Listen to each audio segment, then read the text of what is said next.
Oh, we want you loud. Yell loud. Oh yeah, I like it. I'm loud anyway. I don't need a mic. Anybody else coming in?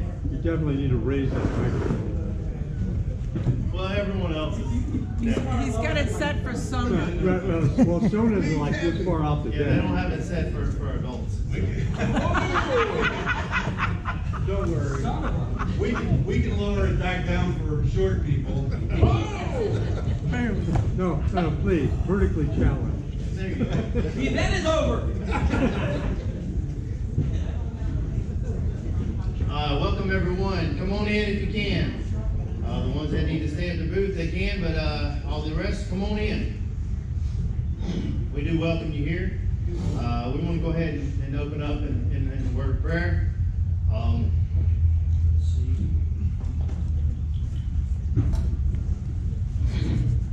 If you would, just bow your heads if you choose. Father God, we thank you, Lord, for a wonderful day already. We thank you for the weather. We thank you for the opportunity to be here, Lord. We thank you for a country that we can be. That we can go out and do things like this as we are today. Lord, I ask that you would look after us. I ask that you would be with our country and then in the way that we should go, Lord, that we would lean to you in everything that we do, Lord, that we would put you first. Lord, that the decisions made in government, even local, Lord, that would be done in your honor and your glory. Lord, we ask for prayer for the families, the ones that we've lost since last year, Lord. Steve Marietta and Tom Fox, Lord, even James Lacey, Lord, which is Miss Sarah's brother. Lord, we ask that you be with them. I ask that you be with my mother, Carol Clemens. Father, I ask that you would watch over us. That today be a day, Lord, that we would edify you, that we would look to our brothers and sisters that are here, Lord. I ask that the fellowship would be sweet, Lord, that we would put others before ourselves. I ask that you would watch over us today in all that we do. And I thank you for the ones that have been here and that are come here, Lord, and that are going home, Lord. Be with us as we drive. So many people have driven so many miles, Lord. I ask that you would keep them safe and the vehicles running smoothly. In Christ's name, amen. Amen. If you would, you stand for the pledge. I pledge Allegiance to the flag of the United States of America and to the republic for which it stands, one nation, under God, indivisible, with liberty and justice for all.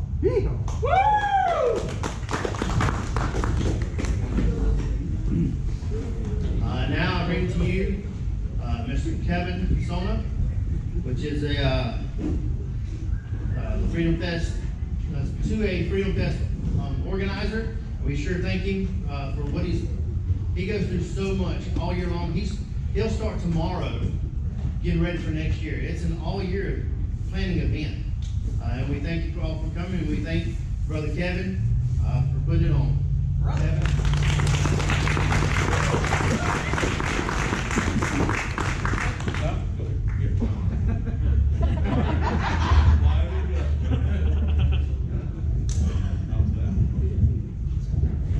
Perfect. If you take it out, you have to see.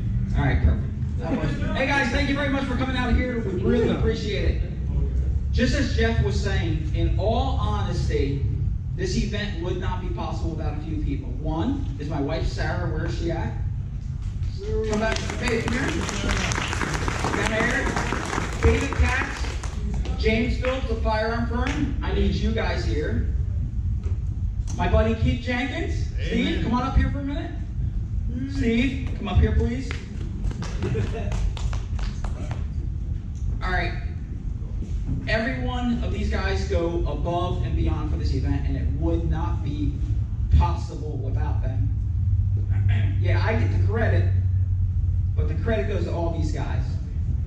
David and James. David's hiding somewhere. I don't know where. Here comes David with the firearm firm. They help out this event. They'll cut a check for all the food for the event and stuff like that, and David's response always is, if you need more, let us know. this event would not be possible. But the one thing I want to tell you guys about, what about camping? You guys are here. Does anyone camp? We need all you guys here joining us. If you don't camp, come here. The event is great. It's fun. It's a blast. But the conversations we have around that fire pit Friday night and Saturday night is mind-blowing because we can solve a lot of issues. It's absolutely insane.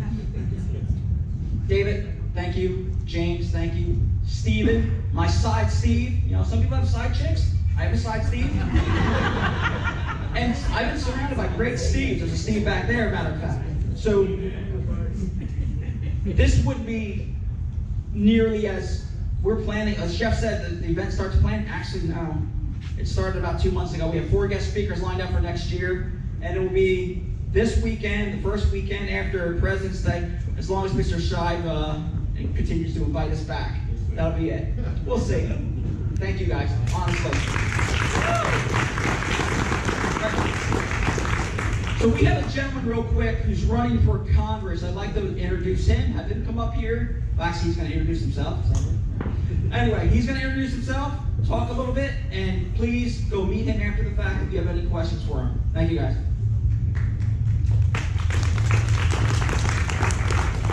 Howdy, everybody. I'm Andrew Parrott. I'm the Libertarian candidate for Congress in the 6th District special election coming up on April 1st.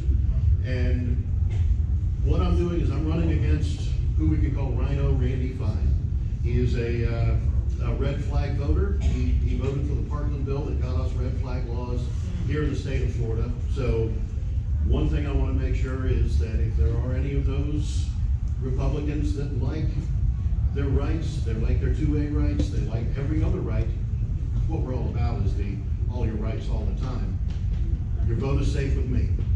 So if you want to talk to me about any other issues, I'll be outside, wandering around all day, making all sorts of new friends. Go ahead, jump on the website, andrewparrottforcongress.com, 2 T's, and you can visit me there. My door will always be open.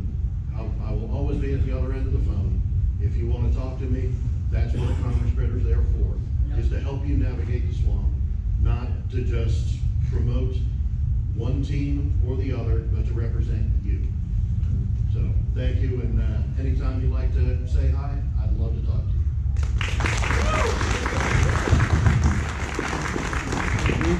All right, well, welcome everybody. Thank you for coming today. I'm Steve Shives, owner of this property of Runaway Campers, a local business that is proud to be involved in what is going on in our communities and to support the 2A community. It's always a joy and a privilege of mine. I'm not going to talk long because we've got a lot of great speakers that want to share a lot of great valuable information. So I'm not going to hold up to that.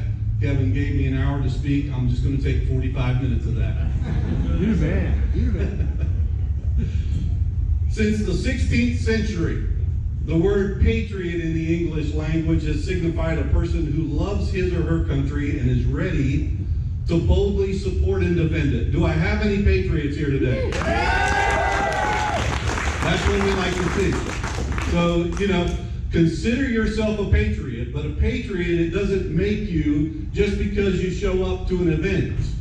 There's a lot of dynamics involved with what I would consider being a patriot. But we're here today because we're celebrating both our First and our Second Amendment rights. Yeah. And not just celebrating something, but defending it by being here. And so, how many of you are troublemakers? Yeah. Guilty. Some of your wives are looking at you right now just like, yep. If it makes you feel any better, we're renegades here today because, as a matter of fact, the Marion County Code Enforcement informed me that we are in violation of county ordinances by meeting here on this property. And so, that's okay. It's okay. This is my property. This is our event. This is open to you, and we're glad you're here. But don't come and infringe on our First Amendment rights. Amen. When we've been given that right to exercise it and to say to the government, this is our land, this is our place, and we're going to use it as we're allowed to use it. That's right. So welcome, and I'm glad you're a part of it. And I want to encourage you to think about what it means for you to be a patriot today. Because as I said, it's not just showing up to an event. There's a lot of things that allow you to carry that title, that I am one that is ready to boldly defend my country, my people, my family, and my livelihood. Amen. But here's what I'm going to encourage you to do and to think about throughout this day, instead of just, as we are often guilty of, just talking and complaining. It's easy to sit back and talk about all the problems in government. Many of you know, some of you here know I ran for office last semester. last election. And of course, I'm not in Tallahassee today, so that's I'm actually glad of that.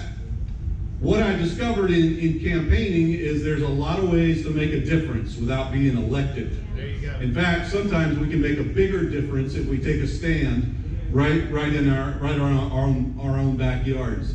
So I want to encourage you, when you think about what it really means to be a patriot, to defend your country, to defend those around you, and to defend the freedoms that we're given and we are blessed with in this nation. So don't just talk about it. Number one, I want to encourage you to support organizations like Gun Owners of America. Yeah.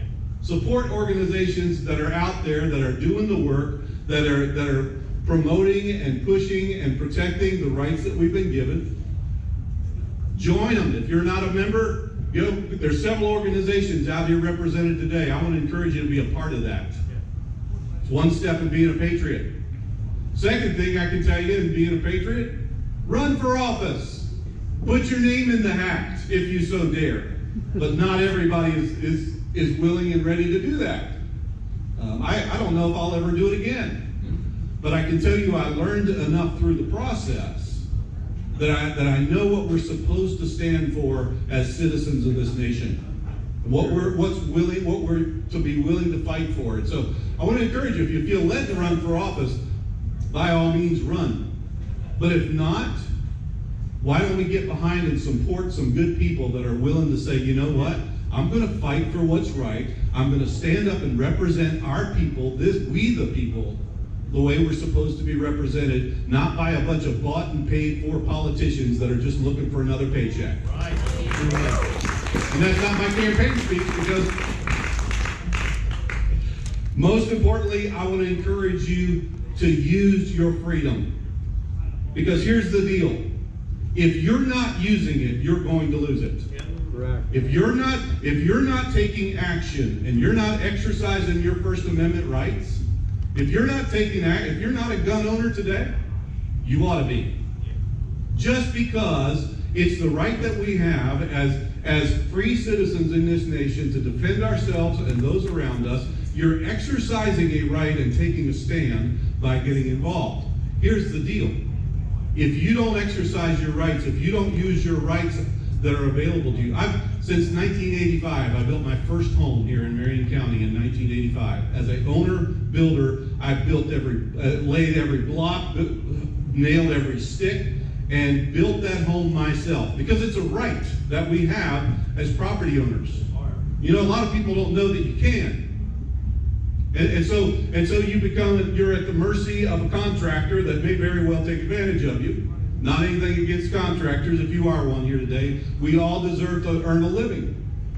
But it's a right of ours as property owners, and if we don't exercise those rights, guess what?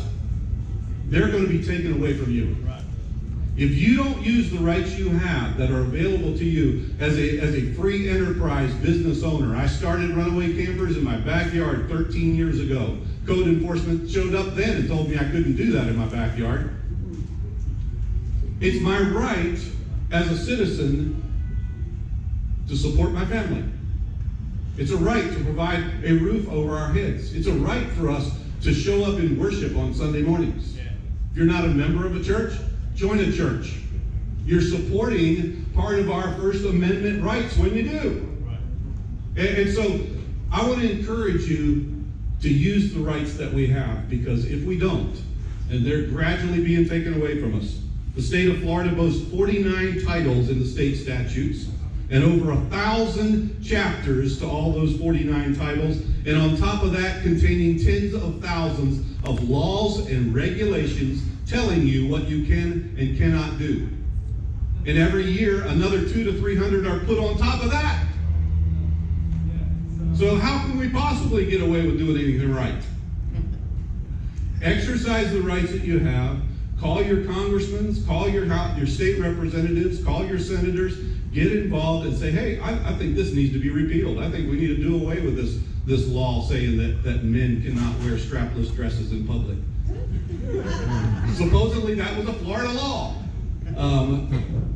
Get involved and be a part, and together we can all fight for what's right. Thank you for being here. Enjoy the afternoon.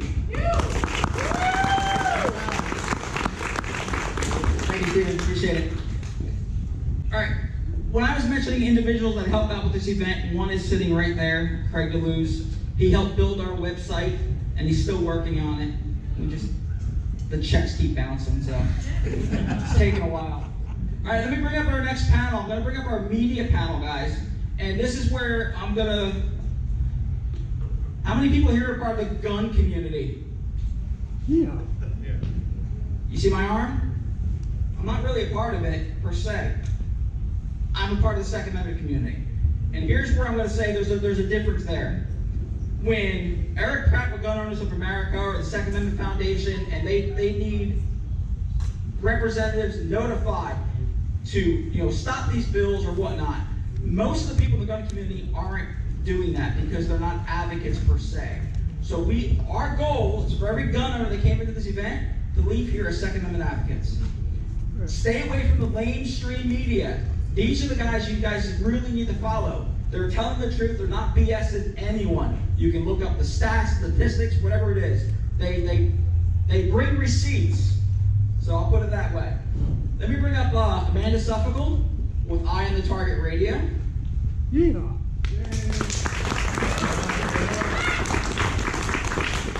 Jarrett with Guns and Gadgets YouTube page.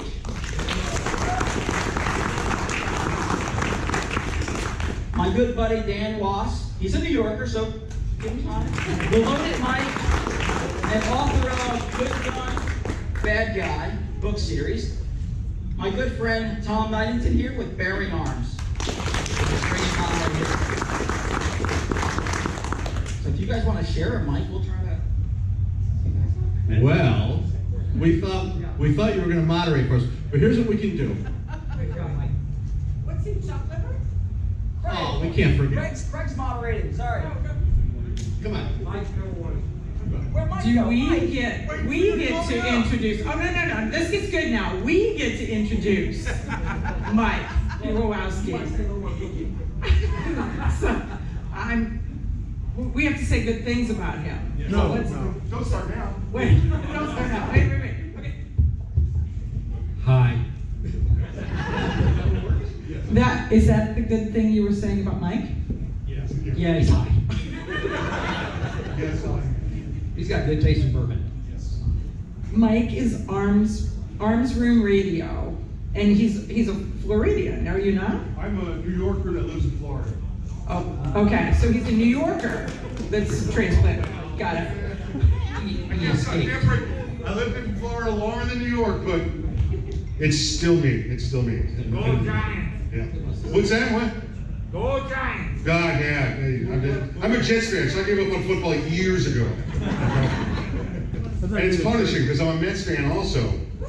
So let's go. Yeah, we got the money this year. Let's see if we can do it. Yeah. I'm going to steal Craig over here. We're going to try to moderate this. And you guys are going to share a microphone. We're going to make this happen. These are our two-way media panels. So what questions do we have? All right. So those who follow two-way media know that, you know that the mainstream media tells one story, and the two-way media, we actually tell the truth. Right. What do you find to be the most frustrating thing you see when you're going through the legacy media? What do you find to be the most frustrating thing when they're telling stories about the Second Amendment or about gun violence. How much time do we have? All right, so here's the thing that I talk about a lot, and it's about the narrative, it's about the terminology, it's about all the fake stuff. We could talk about the so-called gun violence, a big daddy term, gun violence, right? We could talk about weapons of war. You might remember Hillary and Obama talking about weapons of war. Ghost guns, oh my God. The stuff that they use to scare people.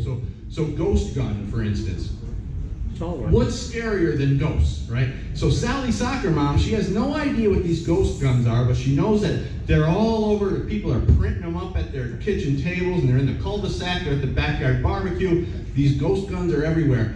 It's just a fear tactic to encourage serialization, which leads to registration, which leads to ghost gun is nothing more. So there's all sorts of stuff. We can talk about all that stuff, and they use those terms to scare people into supporting gun control.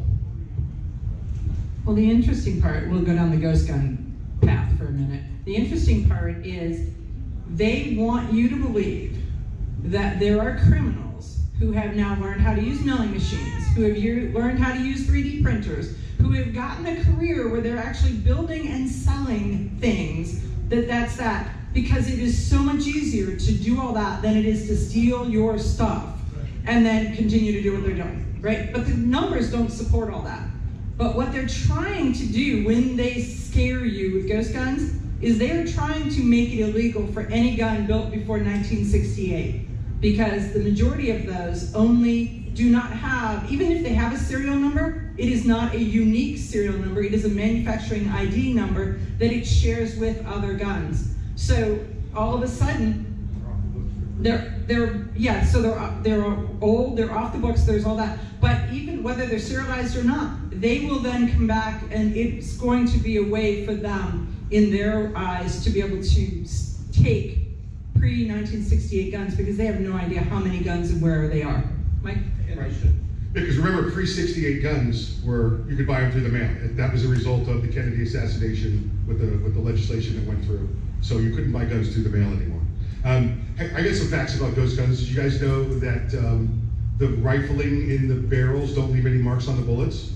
That's why they're called Casper. They're untraceable. They're untraceable. Do you know the fingerprints don't stick to them? Every ghost guns are untraceable. That's the first sentence. The firing pins don't leave marks in the primers. They're completely untraceable. And you can get on airplanes with them. Yeah, because they're untraceable. They're ghost guns. They're untraceable. They're untraceable. I think one of the most frustrating things about trying to push out the truth versus the mainstream media is just the perceived power they have in a lot of people's worlds, the monopoly that they run. Like, we're all trying to get out the news, and many others are. Braden Langley's on the back. There's other people out here that do the same thing we do. And the frustrating part is how hard it is for us to get our signal out. Everybody wants to know the signal, but we can't break through that glass ceiling, if you will, without everybody's help. So it's not just, let's listen to Tom or myself or Amanda or anybody else. We have to help amplify that signal. So we're all part of the same team, you hear that, but do we act that way a lot? So a lot of that is on us. We need to work together more to get that information out. Otherwise, people only know CNN versus Fox. There could be a billion ways of getting information, but that's pretty much what they know because of politics, and it's pretty frustrating. Plus, you have the added issue of YouTube unsubscribing people, so they don't get your alerts when you're going live. How many videos you do a day? 2, 3 sometimes? Yeah. Or more? Yeah, sometimes a lot more. It's frustrating, but it's frustrating, but that's what we have to work with, right? I play in YouTube's backyard, so I have to kind of follow their rules. I walk up to that line, but I have to always be careful of what I say and how I say it, because they can kick me out of the yard at any time. Which is why I lean on people. I always ask people to try to share the video. And so often we hear that from other creators that it's just like, yeah, like and subscribe. Everybody says it, but it actually goes a long way in getting the signal out. It takes 3 seconds of your life to hit a like button, subscribe, and share. Literally 3 seconds of your life. But that helps these creators tremendously. Like, you don't get to see it on the back end. So support those who support you. If you watch whoever on whatever platform, even on Rumble, if you don't have some type of interaction with that video, the algorithm that is there doesn't think you like that video. So help get the word out. Otherwise, we're going to be here next year saying, you know what sucks is us always fighting that noise from the big media. It's just going to be an ever-present problem. For me, one of the biggest things with the mainstream media isn't so much necessarily what they say. These other guys have brought up, have already hit all those points, but what they leave out. Because the lie is not just in the words they use, it's what they don't use. Going back to ghost guns for a moment. How many people have seen a headline about the growing threat of ghost guns? Yeah. And it's up 1,500% from 2021. But then you start looking at numbers, which they never include, by the way. They almost never include them, and you find out that, yeah, but when you've got a sample of one to start with, 1,500% isn't that many. They do this all the time, and they leave out that key data that will let people go, wait a minute, were 15,000 ghost guns recovered last year? If every single one of those was used in a homicide, there's still only a fraction of the gun violence. The other big issue is ghost guns is they're lying to us to go on that. Yep. The fact is, same thing to do with the numbers of deaths contributed to firearms. So a ghost gun could be a gun that had a serial number round off. Think about that. Now, And wait, I want to add one more thing. Your math is backwards, because if you've got a data point of 1 and then you add 1 to it, it's 100% improvement or change. So it's not 15,000 guns, it's 15 guns. Okay. So they redefined it, but it's 15. So, okay. That wasn't meant to be math. He does not math. I was going to say. It's Common Core math. Just okay, he doesn't math. It's Common Core math. He's not mathing. But let's talk about that real quick, because there's gun media where people are talking about and reviewing, and they're talking about firearms and accessories, and then there's gun policy. I always like to say I'm more of a gun policy nut even than a gun nut. How do you discuss these issues in a way that can resonate with the average person who is not a lawyer? Because I live in California, and you have to be part lawyer. At least you have to pass the baby bar in order to be able to own a gun in California. But how do you break through to our audience, to the gun-owning community, to help them understand what's being proposed and why they need to fight? I use a lot of snark. I know. No, it takes a lot of time to sit there, and you can read the media reports, but you need to read the legislation. And you've got to do it over and over again before you start picking up some of these tricks. And you need to talk with lawyers and lawmakers and other, people who are familiar with the legalese involved, because in an effort to supposedly make it more precise, they make it so confusing nobody knows if they're obeying the law or not. Which, I'm not entirely sure that is the point. Because if you don't know if what you're doing is legal, you might think twice about doing it. And so you just got to read a lot, you got to ask a lot of questions, and just try to push through that. I'm blessed to have, for 2.5 decades, I was a cop, so I can read Old English, which is how they write and propose laws and bills and stuff like that. So it's really easy for me to go through that and pick out what it actually means. And quite often, if it's a bill that says, we love hot dogs, the bill's actually looking to ban hot dogs. So the fun part for me is to find that line and then do a video about that and educate people. Like, this is what it actually says. If you want this to pass, you can do this. If you don't want this to pass, this is how you should do. You should do whatever action you should take. But for me, I'm a constitutionalist. So my whole thing is getting people to understand the Constitution. There's a lot of people probably in this room.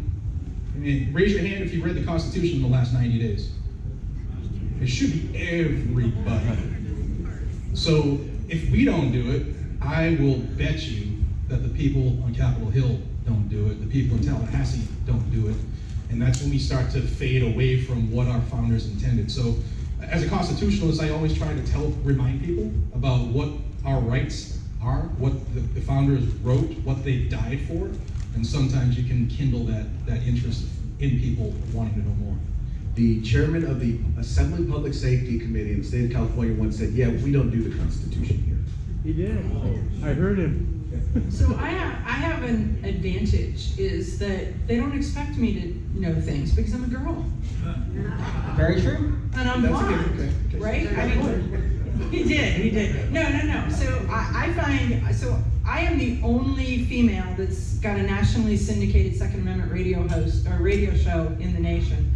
And so that it makes it sets the bar pretty low because there's nobody else, so I can do whatever I want to do, and they're like, oh, look at that. But it's 100, exactly, it's that. But no, well, there's only one, so it's just 8%. But no. So I found, though, that in order to let people understand what resonates when they're listening, because they're not actively listening in most cases, especially I do radio, so they're not actively listening, they're kind of passively listening. And so you have to tell it in a story. And then there's a story where all of a sudden the story clicks and the story sticks, and then people get it. Because if you're just rolling out data and numbers and facts and law and that, it doesn't stick. And even if you're just incensed about whatever it is, if you're not giving them, drawing the conclusions and putting them in a place where they see kind of what the impact is, they're not along on the journey with you. So tell it as a story and tell it who it's going to impact, and that's kind of how I run it.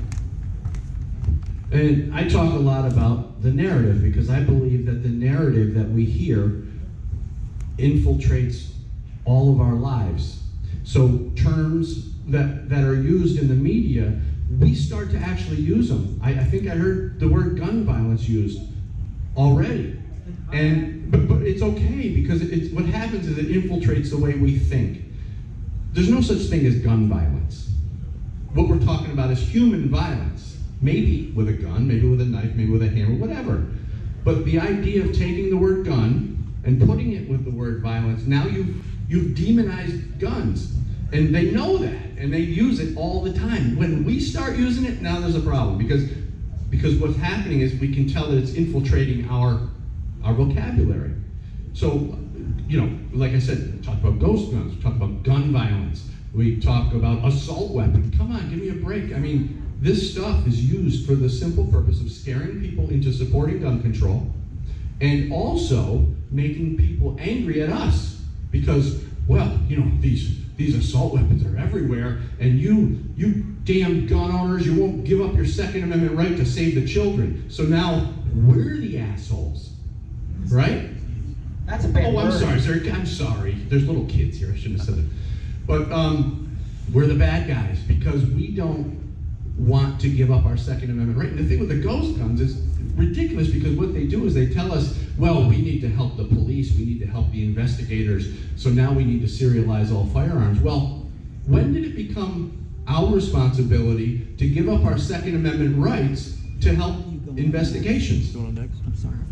I don't go for it. So all the terminology, I think when you look at the terminology, you can see just how bad it is and how easy it is to manipulate people into thinking differently about guns. So that's what I do. I would just say, be aware of all the terms that they use and try to look at that. And so when we can understand that, to Craig's point, if we can talk about that stuff, at least we understand, and then maybe we can help other people understand, no, that's just a term they use to demonize guns and push for this particular gun control bill that they're trying to push for, that sort of thing.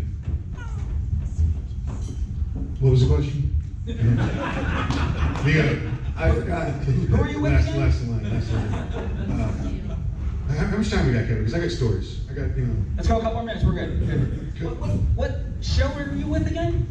Yeah, listen, I want to apologize. I packed everything perfectly. Everything I brought that I wanted to bring, I brought, except my shirt hanging on the hanger next to the door with Arms Room Radio, all the embroidery, Craig's not everything wearing on the it. right shirt And I'm up either. here like I work at the gas station right now. So I apologize for that, for being sloppy in front of you.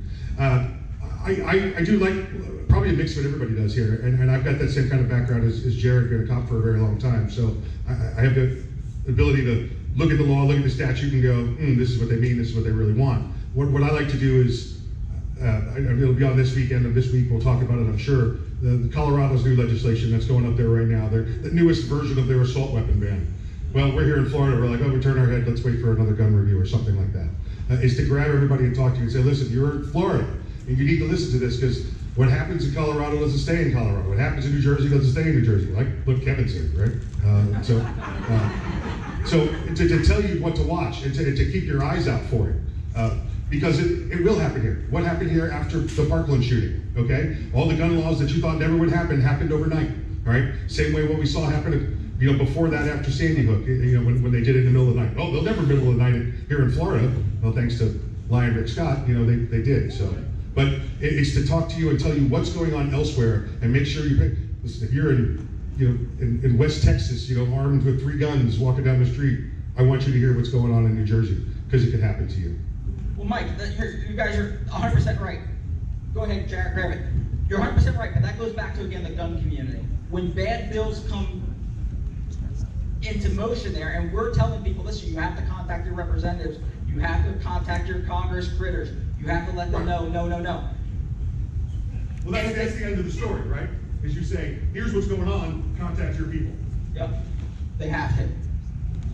I just want folks, you're going to hear a lot of doom and gloom, and it's really quick in our world to get upset. I think everybody here should be excited with the fact that we heard that the government hates the fact that we're here today exercising our First Amendment right about our Second Amendment right, and they said that we are in violation. It's them that's in violation. They're the ones who want to violate the Constitution that they took an oath to uphold and defend with their life. And they don't like the fact that we're talking. It's the same thing they did with COVID. What's the first thing they did? They shut down the New Age taverns. Nobody could get together and discuss anything and say that government was bad. It's the same thing that the Britons, redcoats wanted to do, was get everybody out of the taverns, get everybody out of the inns, so that they wouldn't spread the word. So feel good that you right now are doing the same thing that our forefathers did, and the government hates you for it. To that point, just real quick, it's important to recognize that because you believe in the Second Amendment and want to support your Second Amendment rights or exercise your Second Amendment rights, in the eyes of many in the government, all of your other rights become suspect. Your right to freedom of speech, your right to private property, your right to due process, all of those rights become suspect. And I know because I've seen it happen in the state of California. One of the advantages of having a place like California is you can see how extreme they can actually get when they're coming after your rights. There's one advantage of living in a shithole. So the thing I want to roll out in this, the big they. Yes, actually we are. We're mouthing again. In case you have not been following the USAID story that's hit the national news, and they keep going after it, and you're getting pieces of it.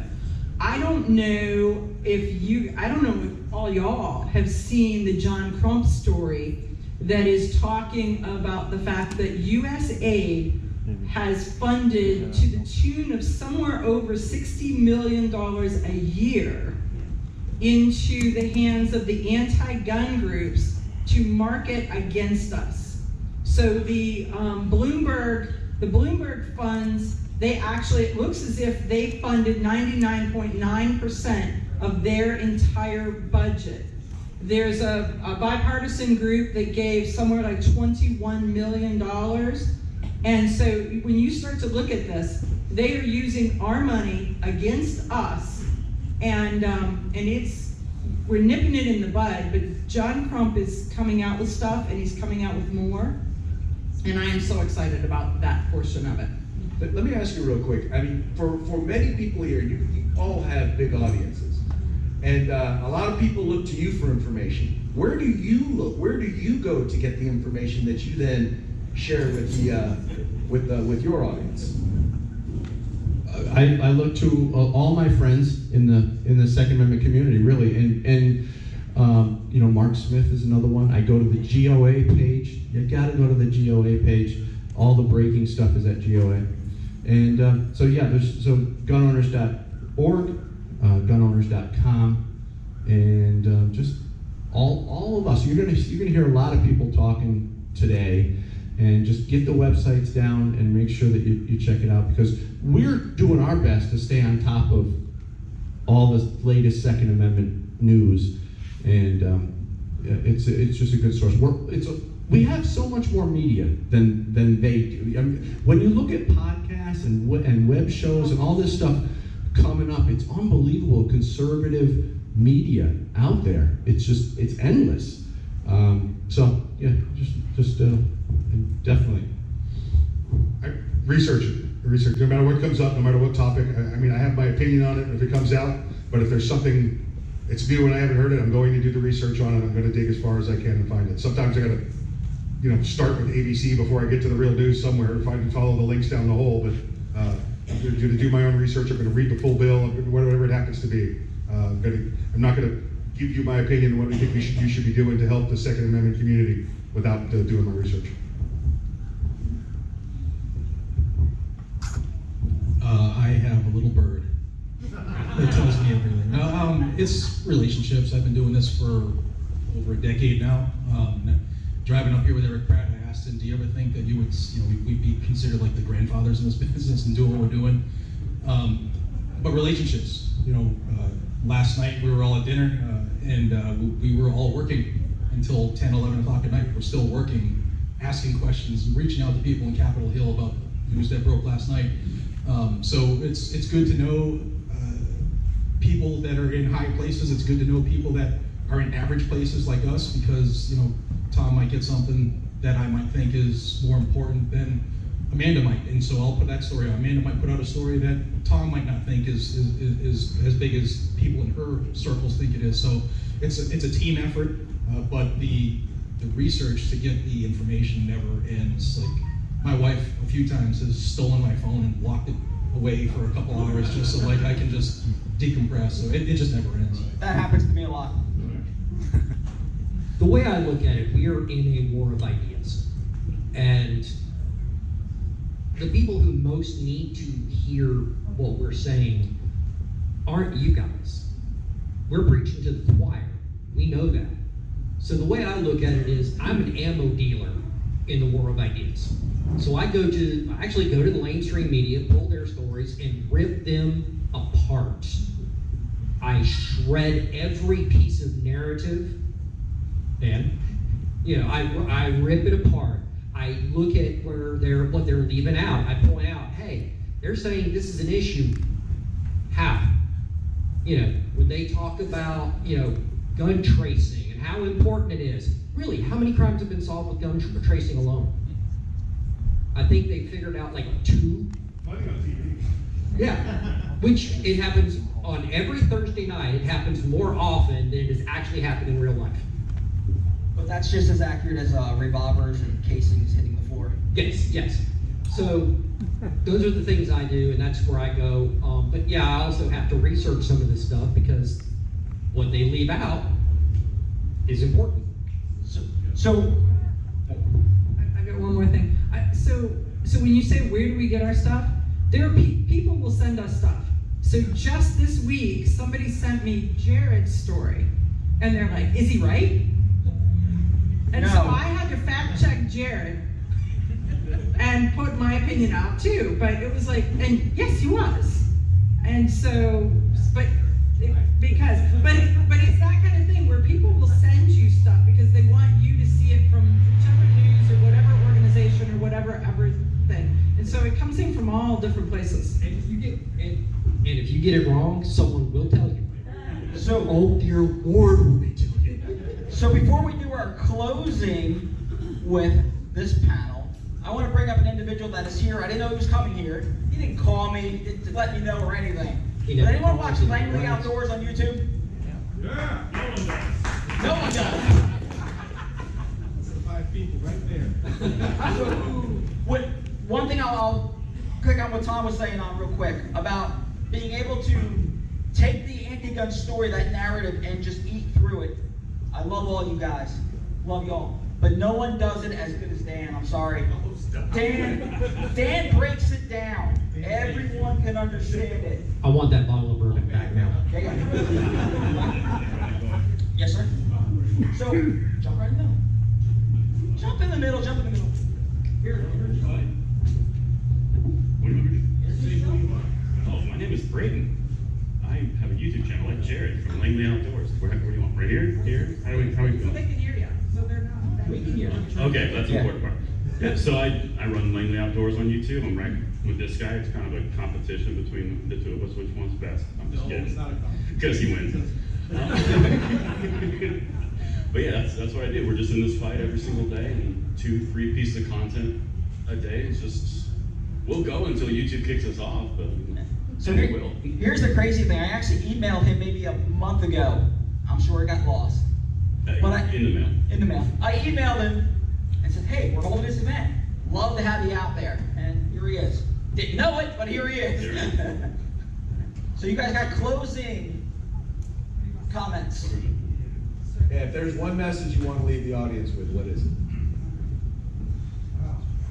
Just one. It's going to be baseball. Everybody have fun tonight. Everybody Wayne Johnson. I don't know how to follow that up. That's Mike. I really don't. Again, just look at the terminology they use, because the terminology, it gives away all their secrets. And you know, we're talking about all the looking at the left-wing media is actually a good source, because you can see what it's almost the opposite of what they're telling you is probably the truth. So keep an eye on that, and just keep an eye out, because they're trying to trick you all the time.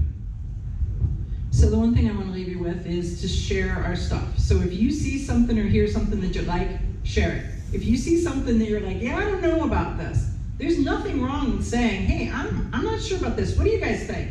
Because that conflict actually gets more people to look and listen and connect than if everything's all sunshine and rainbows. So share our stuff. Sunshine and rainbow, how about follow that?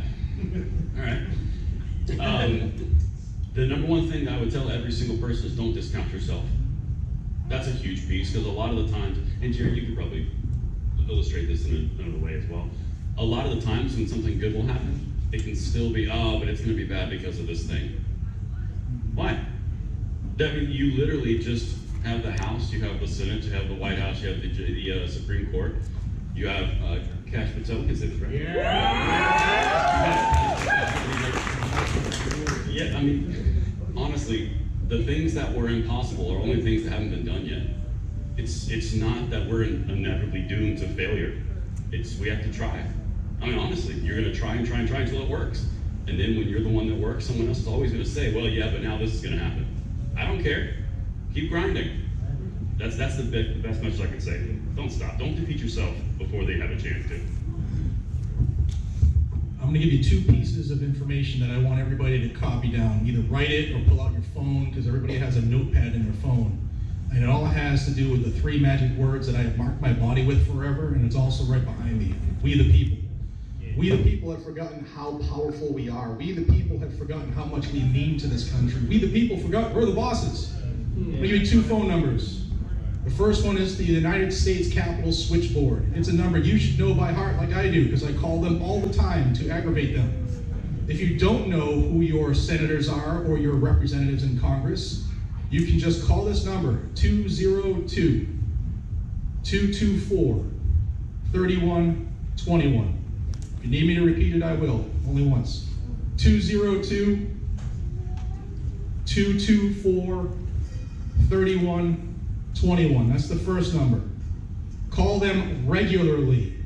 I want to speak to my representative I live in. And the lady who answers the switchboard, she's always an angel. She'll get you over to that office, say what you have to say. Remember, you're talking to like a teenager or a 20-something-year-old who is new, trying to get into politics. Their job is to answer the phone and take a log note.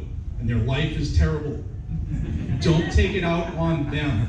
They have nothing to do with what their boss is doing. All right, so call them regularly. I want to support this bill because, or I think the senator or this representative should go against this bill because. Always bring it to something that holds true in your heart, not because Jared and Braden said it's terrible. All right, and then tell them, here's the trick. I want them to get back to me, because now they know you're going to hold them accountable, and oftentimes they will get back to you. So that's the first number. You can call the Senate or the House with that. The second number is the one it's a switchboard to the White House. It's area code 202-456-1111. 202-456-1111. 1111. It's a number that myself have not called enough, but we now have an administration. You can cut me off if you need to, but I'm bigger than you. We have an administration right now that is literally crafting policy every single day based off what they see on social media, and it's never happened before. Donald Trump has an ego for the good, better, or the worse, and use it to our advantage. Let them know when you like something. Tag them on Twitter, tag them on everything. Let them know when you don't like something. We've already seen things that started in Twitter take people's jobs at the bureaucracy level. It's already working. So call those numbers, let them know what you want, why you want it, and we're gonna start seeing some fantastic things. We're only 31 days into this, guys and gals. Yeah. And we've seen more happen in a month than that's happened in 20 years here, so I'm here for it. Yeah, there's stuff that we found out like last night that we can't really talk too much about, but believe us when we say there's some phenomenal things. The irons are in the fire, and if it plays out, we're all gonna be pretty darn happy. The thing I'd like everyone to kind of take with them, in addition to what everyone else said, especially you, Mike, that was insightful. But is to remember that whatever gun control they're pushing, and they're like, no, this law is just for these guns, or it's just for these magazines, or these accessories. It's never just that. It's just that right now. Every single step is a step on a path towards complete disarmament and complete gun confiscation. And do not let anyone get through that or make that argument without you pointing out it started with, we're just going to regulate the machine guns where you have to register them. That's where it started. Look at where we are in California, for example. It's never just this thing. I think we're good. Amanda, you can stay here because you're going to be up next. Thank you, guys. I very much appreciate it. Thanks so much.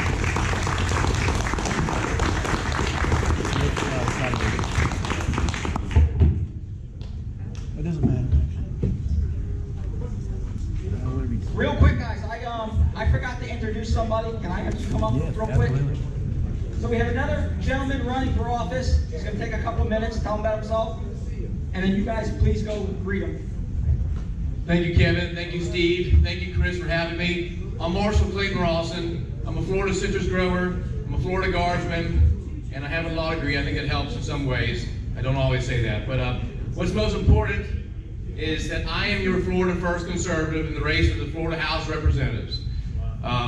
Amongst many things, amongst many reasons why I'm running because Tallahassee has failed to deliver protection for our Second Amendment rights. They have failed to restore our Second Amendment rights, and I will work on day one to remove the prohibitions on 18, 19, and 20-year-olds from purchasing a long gun. I will work to remove the prohibitions on where one carries and in what manner one carries, so long as they're a law-abiding adult. As a Young Americans for Liberty president in college, I championed campus carry before it spread all across the South. And I will do the same for you in Tallahassee. To give you a little small story, I only have a few minutes. We were pushing for campus carry when I was the YAL president, and we were such a threat to the administration that they set my vehicle up in an arbitrary search, ended up in a big lawsuit, and we found out in deposition that the individual that came after my organization and after me carried a gun on campus, had no special permission, but just felt like his life was more valuable than everybody else's. And that doesn't tell you something about politicians today. Unfortunately, a lot of law enforcement. I don't know what does. Fast forwarding a year during mediation, he did not show because a week prior, news came out in the Atlanta Constitutional Journal that the same individual sexually assaulted a female faculty member while on campus. I bring this up to point out that an armed society is a polite society. Amen. And that had this woman been able to carry, on campus openly or at all, it would have been a deterrent to this sexual predator. I'm running a state house race where the incumbent has thrown away Second Amendment petitions in the trash bin and has yelled at YAL canvassers when questioned on why he supports weak, watered-down versions of constitutional carry while refusing to hear strong 2A legislation. And the response is that we should be grateful we get anything. To hell with that rhetoric. You will not get that from me in Tallahassee, and I will work every day to ensure that our Second Amendments are restored. But I need your help. I need your help. My Facebook page is Marshall Rawson for Florida State House. Please follow me. Also, I need your financial support. My opponent is going to have Tallahassee dark money come out of the woodwork for him because they need a water boy that's going to carry their weight in Tallahassee. I will be your fullback that punches through the line and gets the ball moved for our Second Amendment. I'm Marshall Clayton Rawson. It'll be an honor to have your support. Thank you.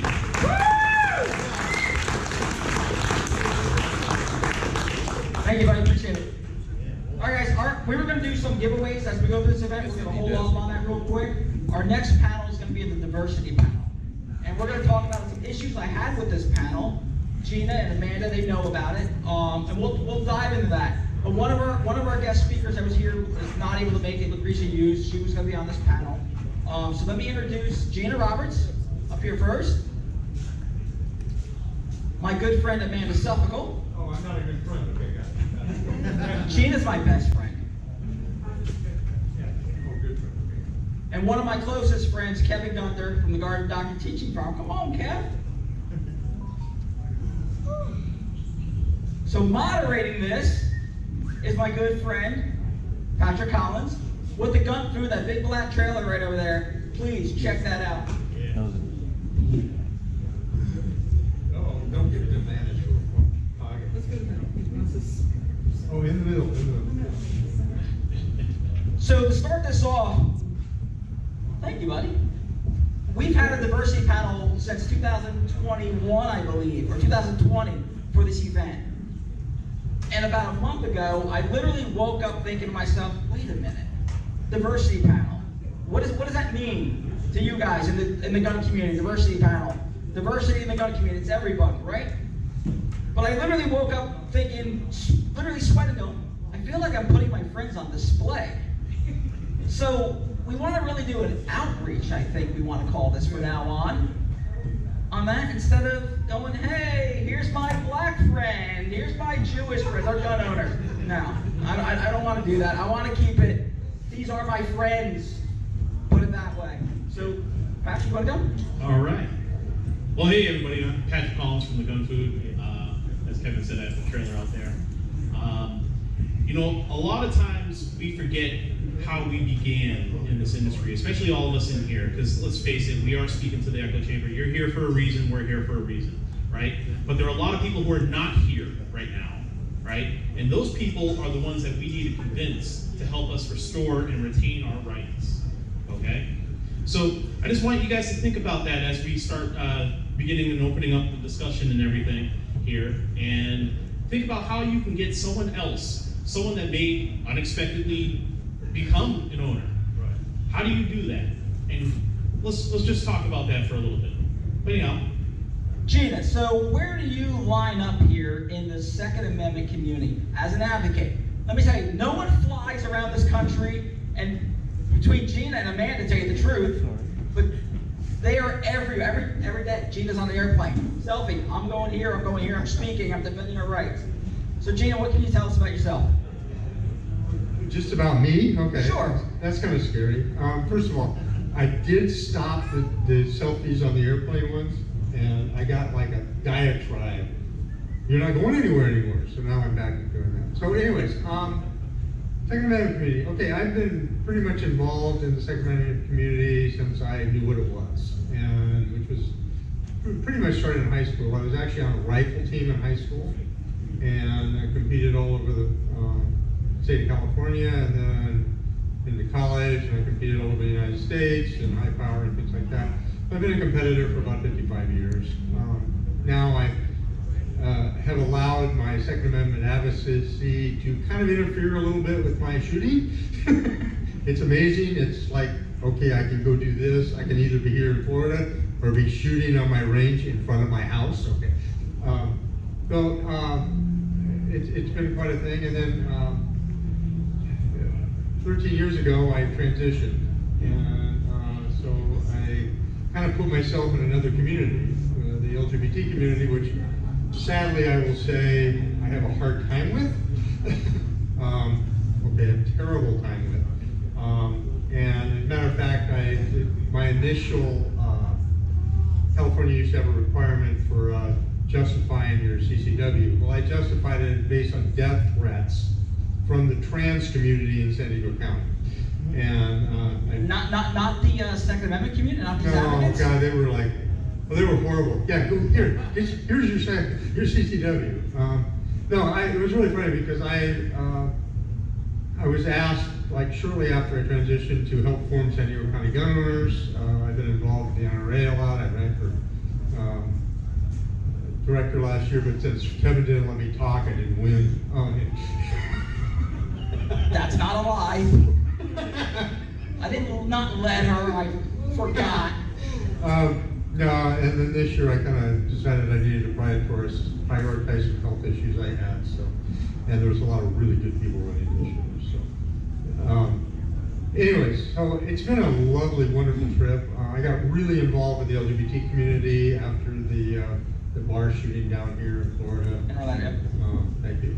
My brain went blank on the name, and it was really quite gratifying because I put together a bunch of classes for free from some of the best gun and firearms instructors in the United States, offered to fly to San Diego and do classes for free. And we did about 15 of them or so, and it was just amazing. So the community definitely recognizes the power of diversity. So, and I'll shut up and pass it to my Amanda, who's cool. It's in the name. Okay. Remember the t-shirt used to say, I wish I was just cool, Amanda's out of cool. So, as I said a little earlier, I am the only female that is nationally syndicated Second Amendment, and it just happened. You know, I tell people more so that I'm an accidental activist. You know, things are broken and you step up to fix them, and that's kind of how that is. So currently, I am, in addition to being on the radio show, I have just stepped back from being the regional director for Women for Gun Rights to where I'm now just the state director, because I'm trying to bring it back home a little bit, because I'm on the board of directors of the NRA. And I don't know if you guys know, but we're facing a really big fight right now. So the inside of the NRA, the board is involved in, there's a little bit of churn going on there. And so I'm just going to spend a lot of my time and effort in that arena. So, but what was the question? I don't remember. Well, I'm actually going to ask you a different question. Okay. Because I know a little bit about you. How did you start in the firearms community, and how were you accepted, or how did it work out? Like, tell us the origins of that. So I kind of have two starts. When I was 6 years old, my father had a pickup truck, something like this, in the back field, and he brought it in, and he had a pistol that was cap and ball pistol. And so I was 6, he was standing there, he had me standing in front of him, and I got to shoot it. And they told me, don't shoot the windows. We're keeping the glass from this truck. That's why we bought it. Don't shoot the windows, and we're gonna shoot the bed of the truck. If any of you guys ride motorcycles, you understand that when you look at it, you will hit it. So I promptly shot through the passenger window and out the driver's window. And took out, so my family has never let me live that down. And then, so then life went on, and I got married. I married a car guy, and I didn't do anything with guns until I was just shy of my 40th birthday. And that's when I kind of came back into the Second Amendment world kind of hard. And it was because I was the plant manager for a company. I lost my job. They fired like layers of management. It was you know, one of those kind of ugly things. And my brother said, if I got to do whatever I wanted to do, he says, I would own a firearms training school. And I said, there's no money in that. And he said, oh yeah, there is. And I said, no. So I wrote a business plan to prove him wrong. And the next thing I know, we were in a firearms training school, then we owned a gun shop, then we started doing radio on the local radio stand.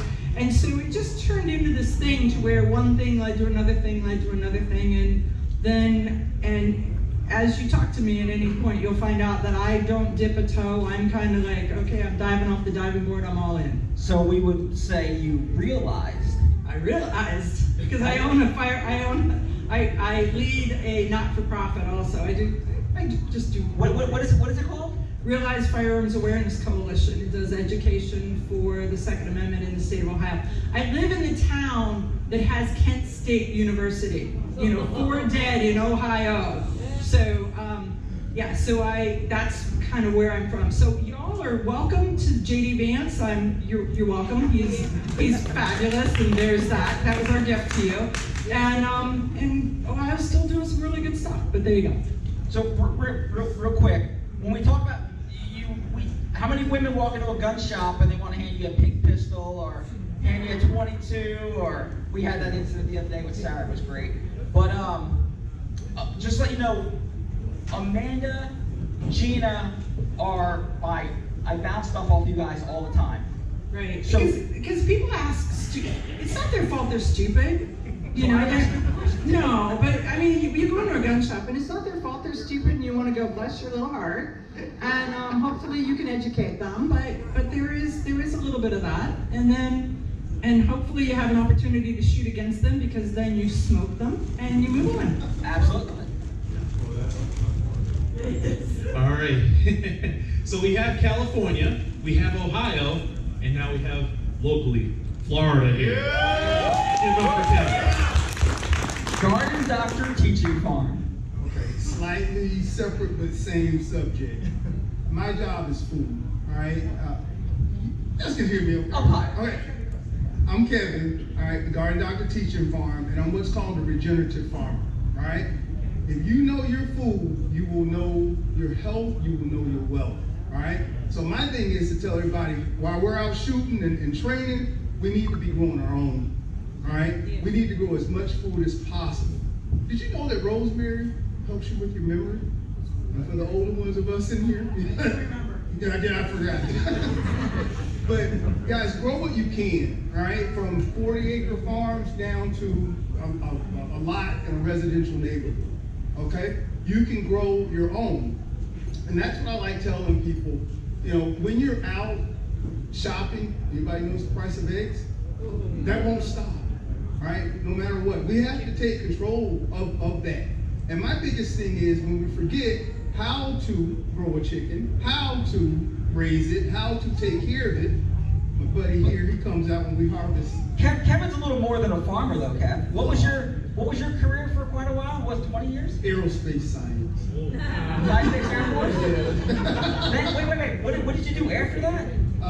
Taught Air Force Junior ROTC. For how many years? 15. And now he's a farmer, but he's a gun guy. He can tell you. Yeah, boy. I knew it make us come. I won't dive into a situation he had on his farm, but reach out to him when he's walking around here. He'll tell you about a situation. I'll tell you really quick. All right. I got one better. Okay. Yes. I'd love for you to tell one story. What's that? When you got stabbed. Oh gosh, yeah. The game word to say.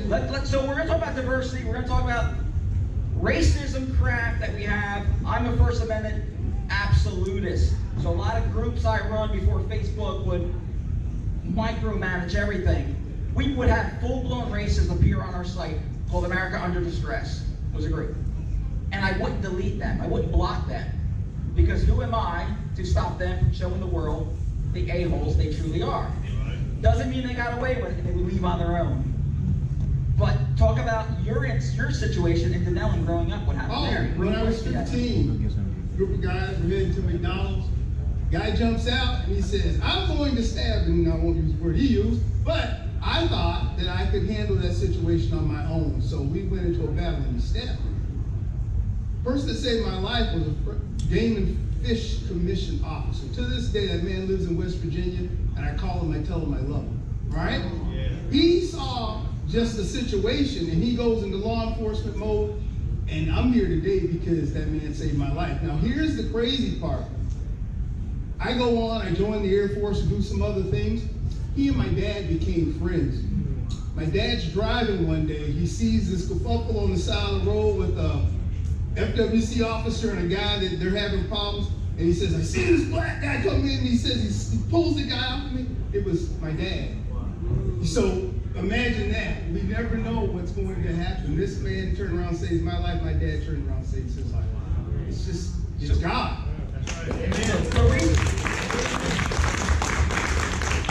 The reason why I wanted you to tell that story is because evil comes in all shades, every walk of life, no matter what it is. You have some of the nicest people that are part of the trans community, like Gina, and then you have people you can't talk with. Same thing. We have white people that are absolutely racist pieces, and then we have white people that will defend and help save a young adolescent black kid. So, and it gets seen, it gets reversed that way. The whole thing with the media, they don't want this. No. They don't want us to be friends. We say it all the time. They don't want us together. That's right. They don't. And there's a reason why they don't want it. They want us divided. If we're divided, we're easier to conquer. So we need to keep that in mind when we do this stuff. Amen. Patrick? All right. So yeah, let's look at each other as friends here. We are. We are. We're all allies. I would give you the shirt off my back if you needed a shirt, and hopefully, now, well. He's lying. Yeah. That'd be like a moo-moo on him. But, I think. Yeah. So as far as experience is concerned, and this will go to both Gina and Amanda here. You both have been to gun stores before. You both have dealt with the what could I prescribe this person before they even open their mouth. What can I prescribe? It briefly just explain how to knock down that barrier from your perspective. Well, I choose not to take offense, and that we start there, because if they say something that is not right or is just judgmental in some case, and I respond with snark and attitude, they are then, it locks that into them the belief that they were right in the first place. Right. So I don't do that. I'm going to tell you a story that is not a gun story, but this is kind of the way I live my life. When I was 24 years old, I was a young engineer. I actually flew down to Boca Raton, Florida, to a company to ask for money for a project. I worked for a company called W.R. Grace, 55th largest manufacturing facility company in the world. And I walk in, I'm 24 years old, I'm in a business suit and a skirt, and I'm asking for $2.2 million. And I'm standing there, and there's this whole line of engineers, and everybody's got their portfolios, and this little guy walks by, and it's dude, me, dude. He walks by, and he comes through, and he says, honey, I'll have a coffee. And I look at him for a second, and I set my stuff down, and I'm like, what do you want in it? So I go make his coffee, and I walk it to the door, and I give it to him, and then I come back and stand in my line. So the first guy goes in, does his spiel, he comes out, and he's like, I don't know if they're giving me. They said they'll tell us in a week. Second guy comes out, says, because we're all standing there going, He's like, right? And he walks by. Third guy. I'm the fourth person. I walk in, and as I walk in and walk up to the podium, my coffee drinker is the chairman of the board. And he looks at me, and I look at him, and he goes, I know that I just screwed up. So I give my spiel, and then he looks at me and he says, I think we should give this girl her money. So I'm going to tell you that was a $2.2 million cup of coffee, and I just learned not to take offense. That's just the way that it is. One of my favorite stories is when I first started thinking about finally transitioning, and I went to tech. Everybody, picks the world's hardest place to transition. So I went to Texas because my son lived there and he needed help after he got out of the Army. And I figured, well, this is a great place to do a true life test. And this was about 15 years ago. So I walked in. My son had some PTSD issues from Iraq, and mainly he just had a problem being around people. So I helped him get his CCW. Got him spun back up on shooting, because it's funny that Army doesn't teach people really how to shoot. Kind of funny. Anyways, but And then we went to a whole bunch of gun shows. And gun shows in Texas are pretty cool. I mean, I was from California at the time. I have moved to New Mexico now, so I discovered some new really fine things about New Mexico. But, so, you know, you go to a gun show in Texas and they've got class 3 weapons, and I mean, it's like, mwah.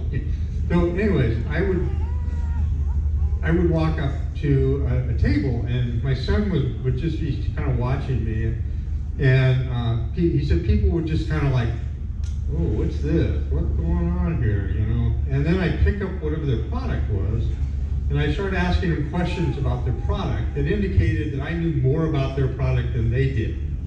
And he said it was so much fun watching people's attitude just go, whoop.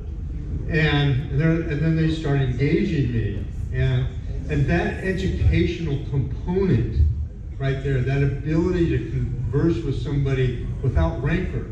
You know, I wasn't judging them because they were being idiots, but they got it, that, wow, okay, I had made a mistake here, and I did not give this person what they deserved to begin with. I always had that fun when, you know, I'd go to a gun store, and I, again, knew more about most of the guns there. And here I am. I haven't gotten any smaller since I transitioned. And then people were trying to sell me little piece of shit, revolvers. And this is perfect for no. No, I want to look at a full size whatever. So, anyways, it's all about the education. It's all about, like Amanda said, you know, if she would have told that guy to screw off, I'm not a secretary, she wouldn't have walked out of there with $2.5 million. She would. I mean, it's the approach. It's like, you know, and if you look at the people on the left in my world, the way they respond to everything is start screaming, you know, and accuse somebody of, pick a thing. I say, this week it's Nazi, last week it was racist, you know. Oh yeah, misogyny, yeah. And, but, you know, if you can break that stereotype, you can make them realize that, oh, I'm the one that has my head in the wrong place, and that makes a huge thing. Right? Assuming Kevin's going to be next week. Yes. All right. So Kevin, you're local here, and you farm, and you do a whole bunch of fun things. For most of the people here, they may not be as well into it. How do you start off getting into the process of being able to support yourself, being able to understand what you're consuming, and how do you even start a farm? Wow, that is a big subject. No, actually, it does not take money. It takes time. It takes effort. And I'm going to tell everybody out here, because I don't see a lot of kids out here, you're going to make mistakes, right? Grow where you are, grow what you can, all right? On your back porch, we have grown, well, not on your back porch, on mine. I'm what's called a freebie, right? So we take other people's waste and turn it into wealth. So I don't just see manure, I see gold, right? So you can take a kitty litter bucket, make the bottom a reservoir, make the top a container to hold your soil in, and we grew 40 pounds of tomatoes. Now, what I love about farming is this. If you remember your grandparents, what they did was this. You had too much, canned it all, this and that way, just throw it out the back door. No, I go over to my neighbor, and I offer him something, all right? So as far as getting started, I would say get started. Now's the perfect time because we're in what, spring, all right? Everything's beginning. People from New Jersey tend to want to grow. It's always the opposite effect. What am I supposed to be growing? Everything grows in New Jersey, Garden State, right? But if you try to grow lettuce in June here, you're gonna make a mistake, right? It's not gonna work out too well. So grow what grows in the season, in that time, and you'll be fine, all right? So what do we do when we make a mistake? I wanna throw that out there. Learn from it. What do they do right? What do they do wrong? And most importantly, what am I gonna do better the next time? Do you know that young people refuse to do that? I broke it. If I break it, everybody's gonna be mad with me. I break stuff every day. Just don't break the same thing. Yeah, exactly. So you learn how to fix it. So again, guys, farming, and this is extremely important. What I'm gonna tell you guys. Right now, we are going to need more farmers, right? As far as the Maslow hierarchy needs food, water, shelter, security, right? Our weapons. We forget about food and we pass that over to Publix. Mark my words, you think you're paying a lot for avocados now? It's gonna go up, right? And you can grow avocados right here, right? I just did a consult. They have probably 100 avocados growing on one tree, all right? And we share. What's my saying? What do I need in life? Oh gosh. Come on, Kev. Food, your family. I need God, family, food, shelter. Everything else is an added blessing. Conversation We have, absolutely. It's held true, my friend. So let's go into our closing comments on this. So Kevin, what do you think diversity in the 2A, outreach in the 2A? Because I know we've had this conversation. I've sat with your family members at the table talking about guns and showing them how to unload, load safely, do things like that. So the black community in general, when it comes to gun ownership and carrying a firearm, where do you think?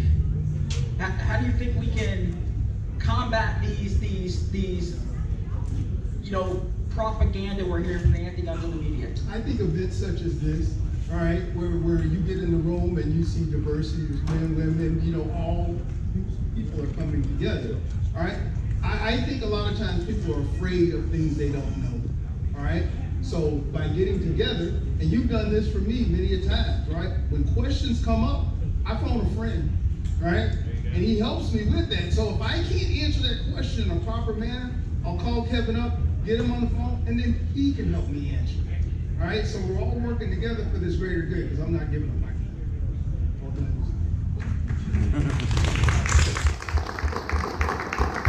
Well, by them keeping us separated, it makes it much easier, because it's a whole lot easier to not like somebody that you don't know.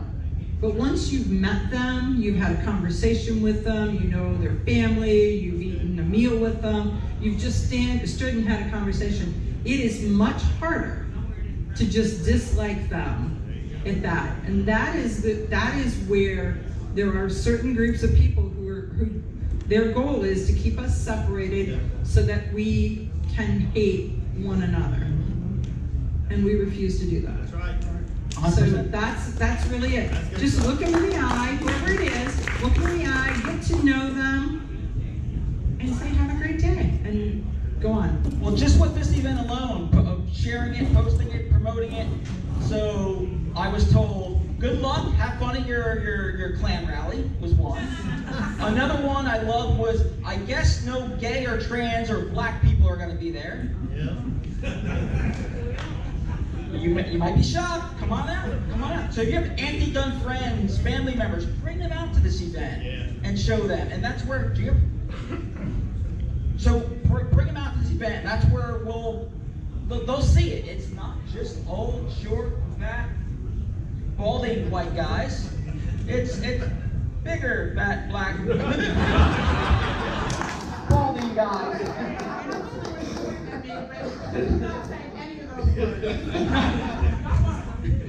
But Gina, so you're okay. Another little story here is one thing that I kind of bring to the world, which is kind of unusual. Diana Mueller calls me her unicorn in Women for Gun Rights for a couple of reasons. One of the things that because I was very involved in the Republican Party in San Diego, was on the executive committee and all sorts of things. I'm surrounded all the time with a lot of evangelical Christians that kind of take offense with what I am and who I am. And I've had an opportunity to reach out to them and be the trans person that they've ever met in their life. And then they go, oh, you're not like any of those people. I guess I made some judgments that maybe I shouldn't have made. And it's all about reaching out, educating, not confronting necessarily, but kind of helping them move through the process of understanding. And it's understanding, not demanding. Interestingly, in the gun, I've gone to a lot of NRA conventions, and I've been at the SHOT Show for 24 of the last 25 years or something like that.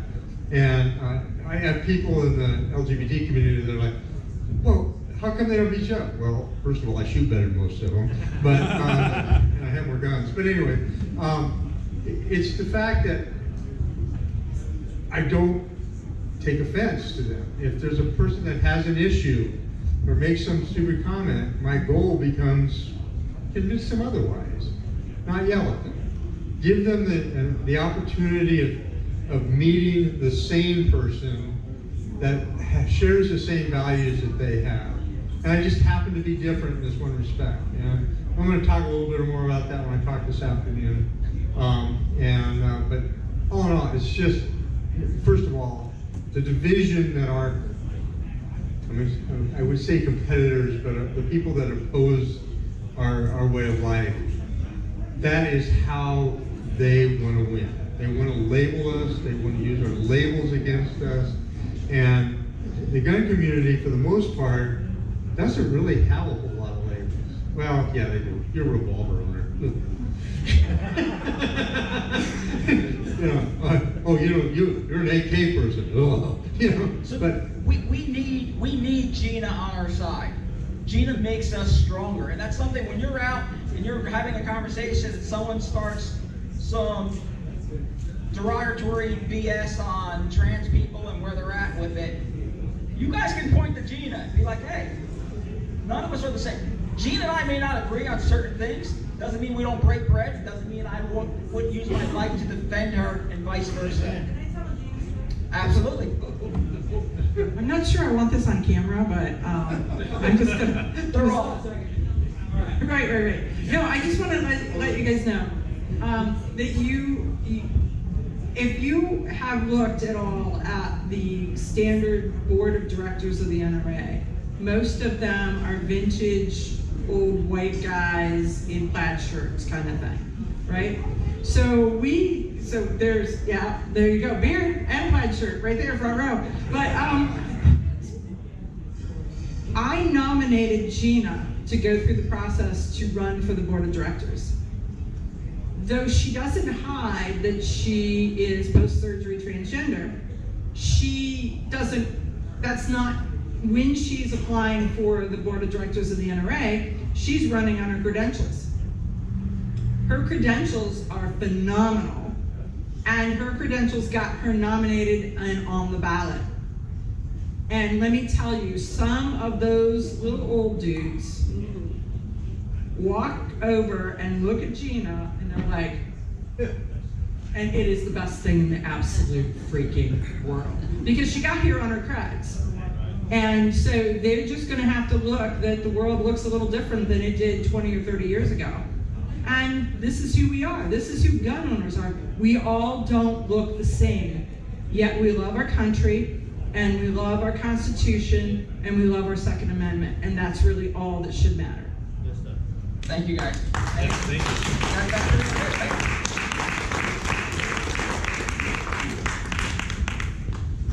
Thank you, man.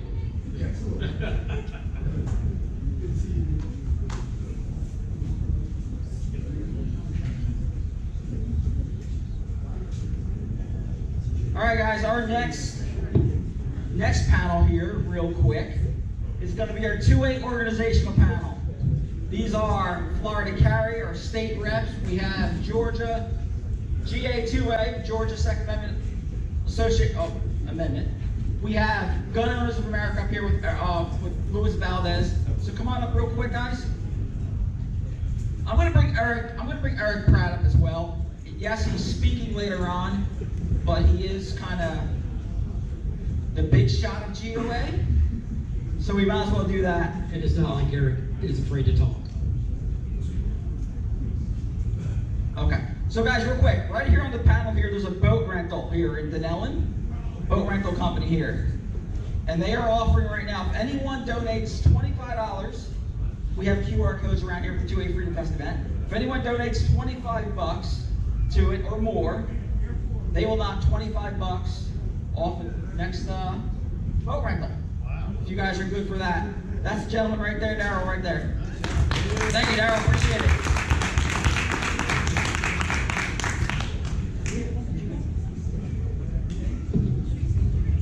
Oh, one more thing, guys. Short arms out there. in the booth over there, Short Arms. He's got a couple, he's doing a raffle.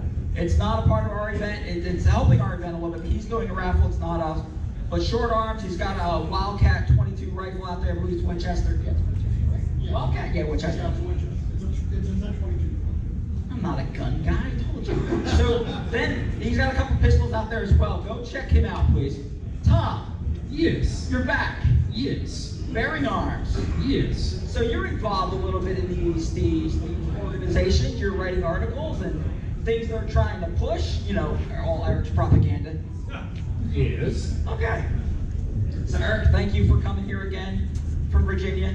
Eric, honestly, Eric here, Jared here with Guns and Gadgets, even Sticky Holsters out there. I feel like it gives this event some legitimacy. It's not, you know, you guys are the movers and shakers of things. So thank you, appreciate it. I've always thought Eric just shows up to make sure I actually do my job. It happens. That too. So,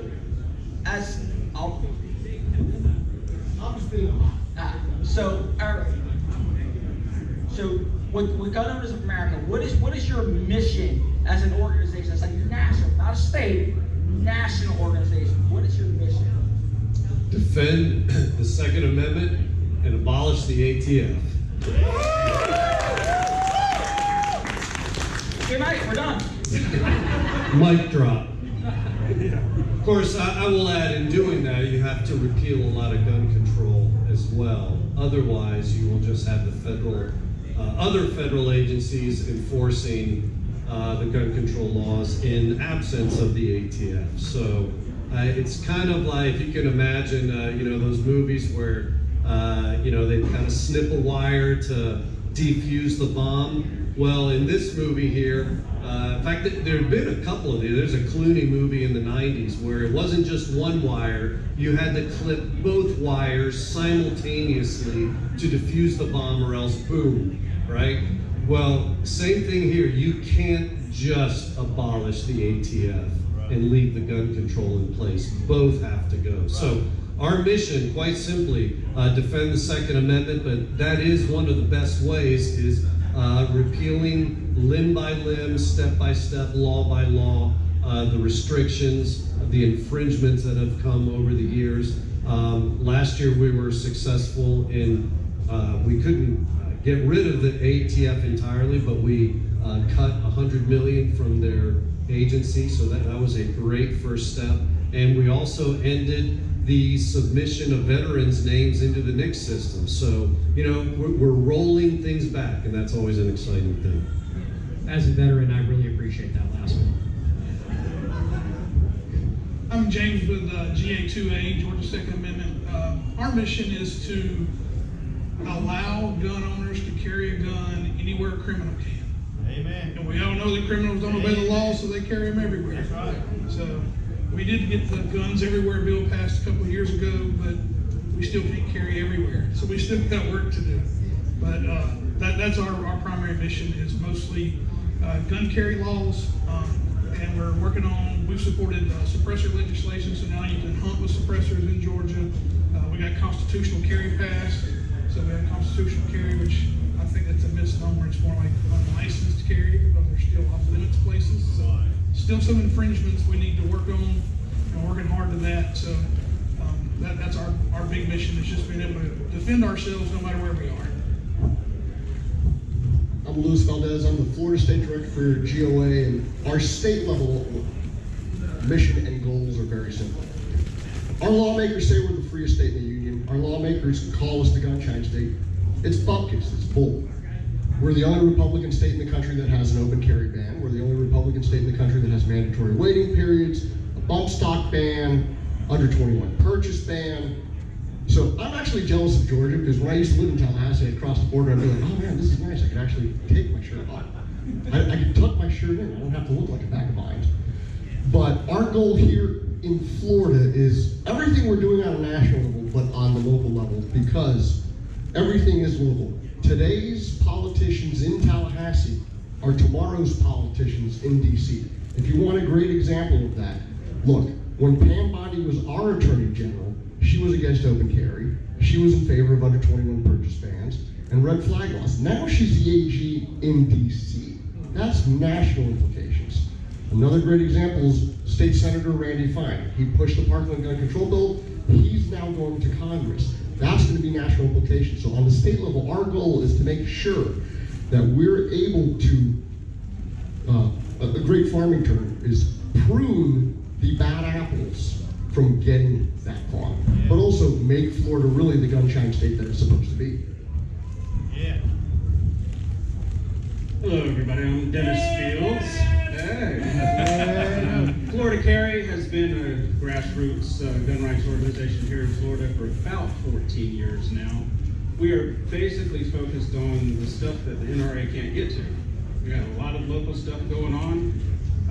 If you get wrongfully arrested on unconstitutional gun law, then we can bring it to an appeals court for you. You can sue a college if they're making you take your guns off campus instead of storing it in a car.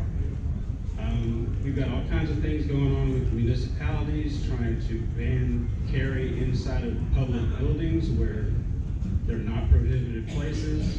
They just set up metal detectors and start marching you out the door. So these are all preemption violations, and we go after these municipalities and straighten them out. We have great partners, our general counsel, Eric Friday, and Katz and Phillips work with us a lot.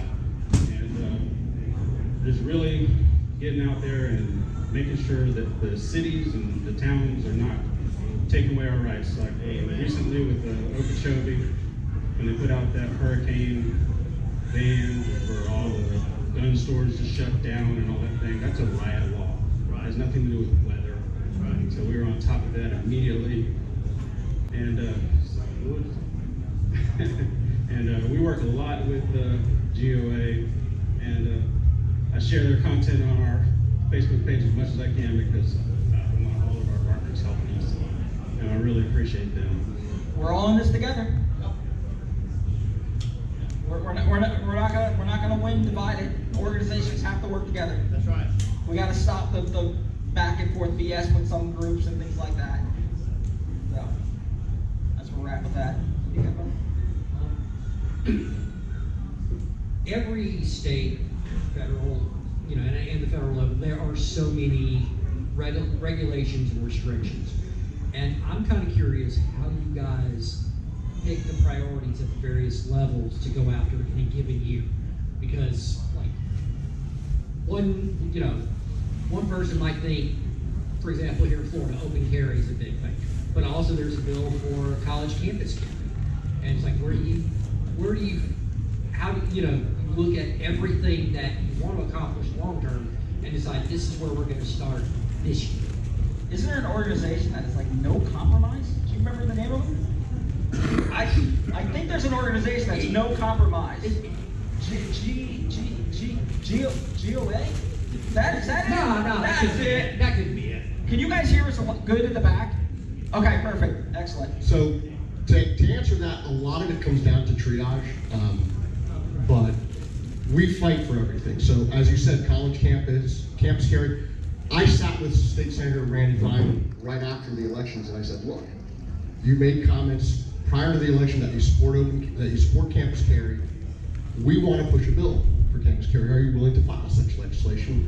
In his office, he flat out said, yeah, I'll do it. And mind you, this is a guy who in the past has voted in favor of the Parkland bill. So our entire political philosophy is we don't carry water with lawmakers. We don't carry water with political parties. We look at it on the aspect of, look, it's confrontational politics, and to boil it down to the simplest idea, it's lawmakers do good, we thank them. Lawmakers do bad, we spank them. And in Randy Fine's case, he told me, I will file a campus carry bill, and he did. We're going to support that bill, just as we're supporting repealing the under 21 purchase ban. Right now you have a bill in the House and the House and the Senate for that. We're pushing for open carry. We have an ongoing active federal lawsuit for open carry here in Florida.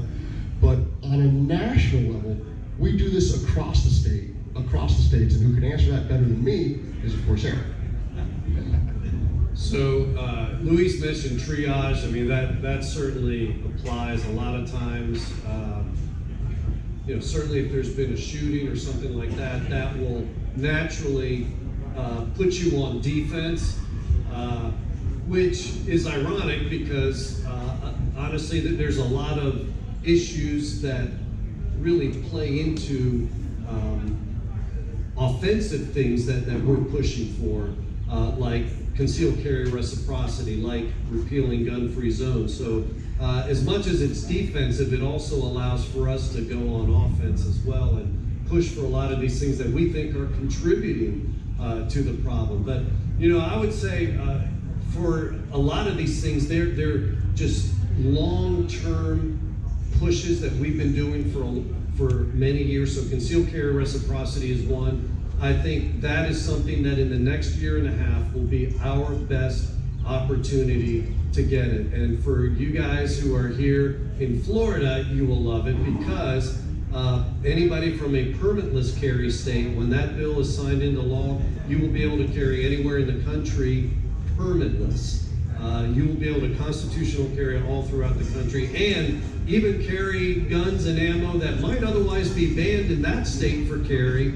You'll still be able to carry it. So HR 38, great bill number, fantastic legislation. The other thing I would say, just in terms of choosing the battles, and Luis mentioned this in terms of being strategic.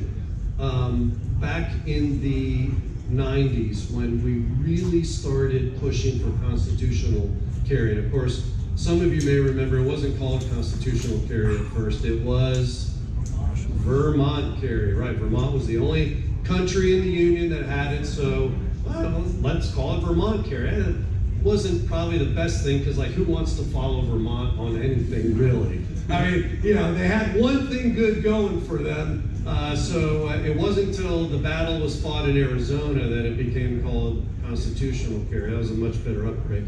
But all to say, even though we were pushing constitutional carry real hard, and GOA was the original group at the federal level pushing that, we also supported shall issue carry in states where they only had may issue, because we viewed it as a step in the right direction. And sure enough, once states started passing shall issue and they started realizing, people aren't shooting each other, and good guys aren't shooting each other in the streets, and this is actually a thing that's working now. Amazing, right? No Wild Wild West? No Wild Wild West. No blood in the streets. Traffic jams and not happening? Weren't being settled by I don't believe you. You mean the media lied to us? Yeah. So it gave confidence to legislators, and so then after seeing how well it worked, they were willing to take the next step to constitutional carry. Whereas going from a carry ban to constitutional carry probably would have been too big a step. Going incrementally gave the confidence to do that. And I think there's lessons for that. Like ultimately we want to repeal the NFA, but we can chip away by deregulating suppressors, deregulating SBRs. Can I cut into that word, chip away? That's a problem we have with gun owners and certain individuals in the 2A community. They don't understand the whole, we got to take a bite out of the apple. And we can't just take down the whole tree. It's not going to happen. That's a pipe dream. But if we slowly work at those apples, then we can start chopping branches off and then take that tree down. And that's not compromising. But that's where we need we can't get everything all done at once. And people are like, well, you can't do it. I'm out.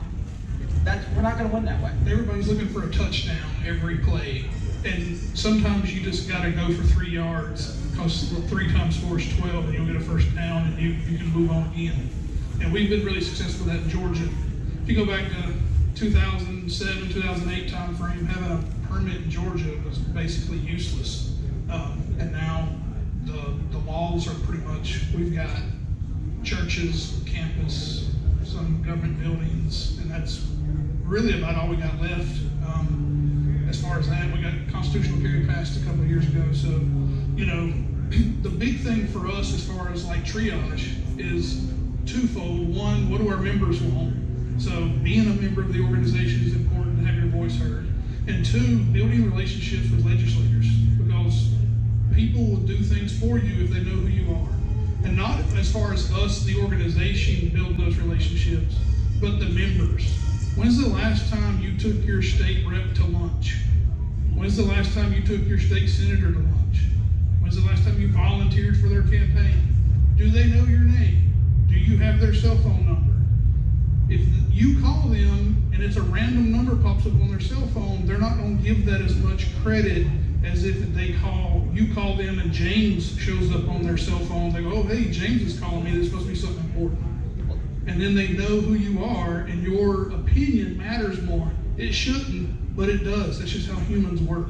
So building those relationships is important, and trying to figure out what kind of appetite they have for different bills helps you as an organization, helps us figure out, hey, what are we going to attack first? Because, like you said, you can't go for the whole thing in the beginning.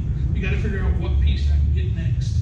And you do that by building those relationships. So the reason why we wanted to invite the guys from Georgia here again was, who's here from Florida? Who was born and raised in Florida? Okay, so most of everyone else came from somewhere else. So as you're fighting, like I said, I've left New Jersey. The best thing about New Jersey is being from New Jersey. But I still fight for my state. I have family, I have friends there, and the whole thing is we are fighting for everyone's right. You guys have a lot of stuff going on in New Jersey. So how many cases does GOA have going right now? In just national, so national. So several dozen cases that they have going, and they need our dollars, they need our membership. And what is it? The join GOA? It's $25, and look, it costs less to join GOA than to go to the Burger King drive-thru for a family. So GOA's booth is out there, and if you guys can, if you don't have it now, take cards, take information, look them up online, donate to them, because it's their attorney. You guys have all kinds of crazy fights going on right now, and so they all need our help. So closing words from you guys. Dennis, what do you got for FC there, Florida Carry? Well, you can find us at floridacarry.org. We have 9 membership options, $25 once, $25 every year. You pick it, you can go all the way up. It's a lifetime membership. But I got into this 10 years ago when my friend, CJ Grisham, got arrested in Texas for open carrying a rifle. Totally legal in Texas.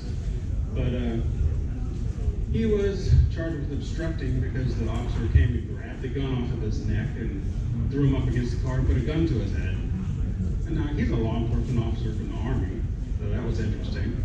But he went to high school with me here in Florida before he took off to Japan with his dad and the military kid. And I really took notice to that something was happening like that in Texas. I'm like, well, what's going on in Florida with this?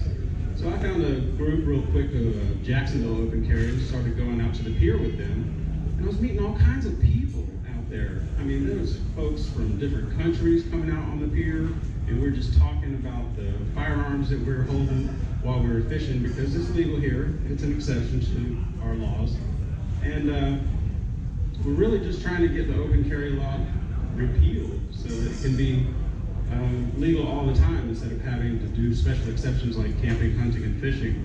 So I was just talking to all these people from different countries, from Florida, and just really getting to know people out there on the pier. And then we ended up getting in a little trouble at work.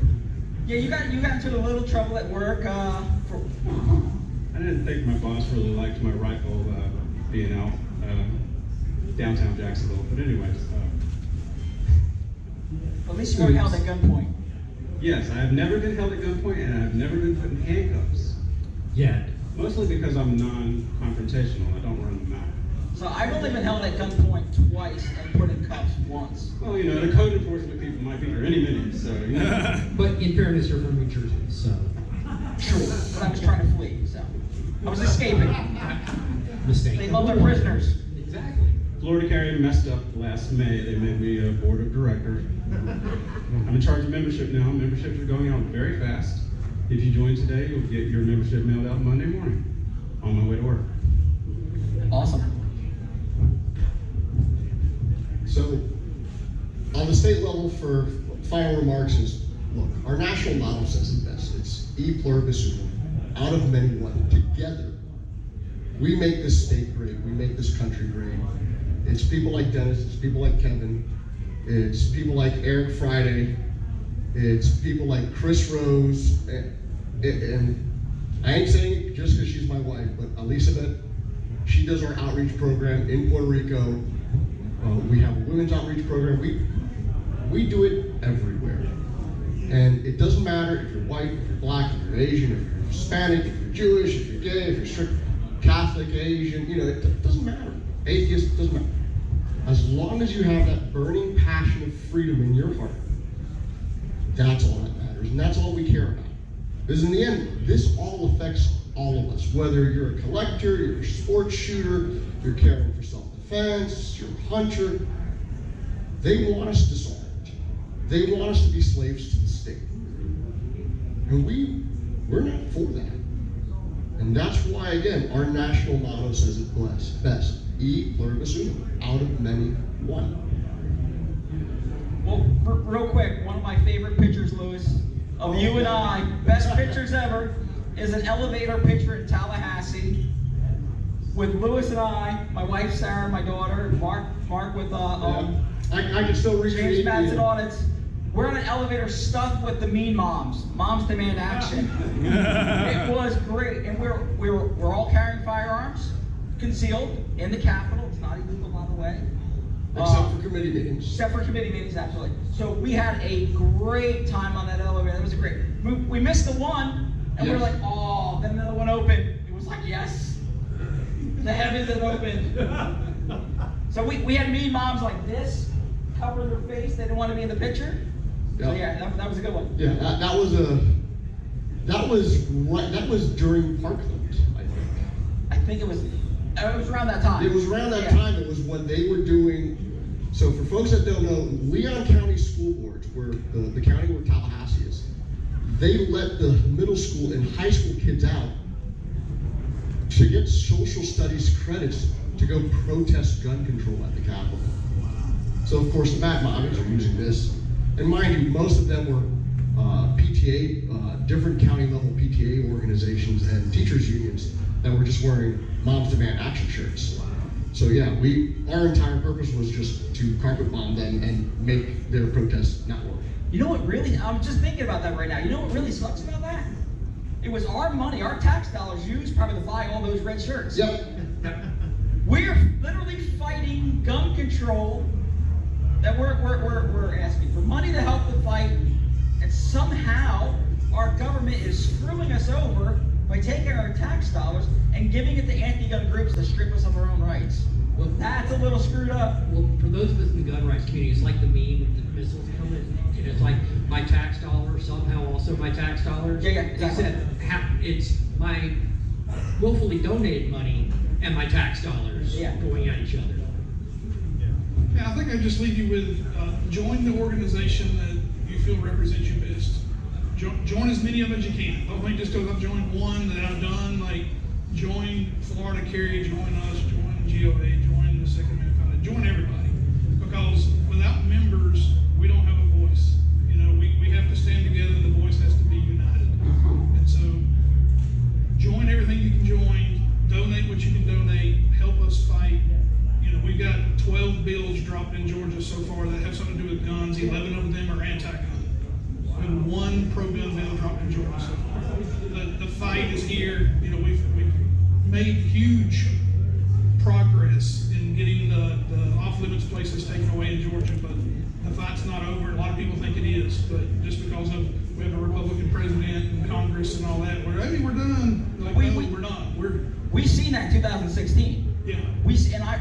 You guys may remember, I was on Facebook going, now's not the time to let off the gas. Right. Now it's not. But no, we won. Take a break. Fine. Relax for So, yeah, it's kind of like where we're at with it. It's we cannot, we're all in this, I don't know, it's kind of. We don't want to start like singing Kumbaya, but the vibe is there. Vibe is there. We all stand together in our own ways. The different groups have different focuses in where they're directing their energy, but ultimately it's all towards preserving and restoring And the they- right to keep and bear arms. And they can all complement each other. Yeah. There's certain holes that GOA may not be able to fill right now. But guess what? Georgia can, Florida can, even other other national organizations like Second Amendment Foundation, FPC, things like that. They can go and fill these gaps in, things like that. I get press releases daily. No. Right, it's why. Yeah, you're in a lot of them. But a lot of times it's, hey, we just notched to win. Gun Owners of America and Second Amendment Foundation and Firearms Policy Coalition joined together in this lawsuit. Right? We're not competing. These groups are not competing. They're complementary. And so there's, you know, you're not betraying one to join another. Yeah. And talk to your friends, your neighbors, your coworkers. You know, if you're part of an organization already, don't just quit. You know, if everyone in your organization recruited one more person, your organization doubles in size. So not only join, but talk to your friends, your neighbors, your coworkers, even people you think may not join. Talk to them anyway. If you convince one more person to come aboard, that's one more voice we have to push our agenda forward. Let's end this with Eric, but real quick. Last year, give you an idea. Eric, President of Gun Owners of America. Title right? President of Gun Owners of America. Close. What is it? Senior Vice President. Oh, okay, Senior Vice President. I have a picture of Eric during lunch, going around putting pamphlets on every chair. That says something. Yeah. You're not dictating it for someone else to do it. You are personally in the fight. Thank you. Thanks. Final words, brother.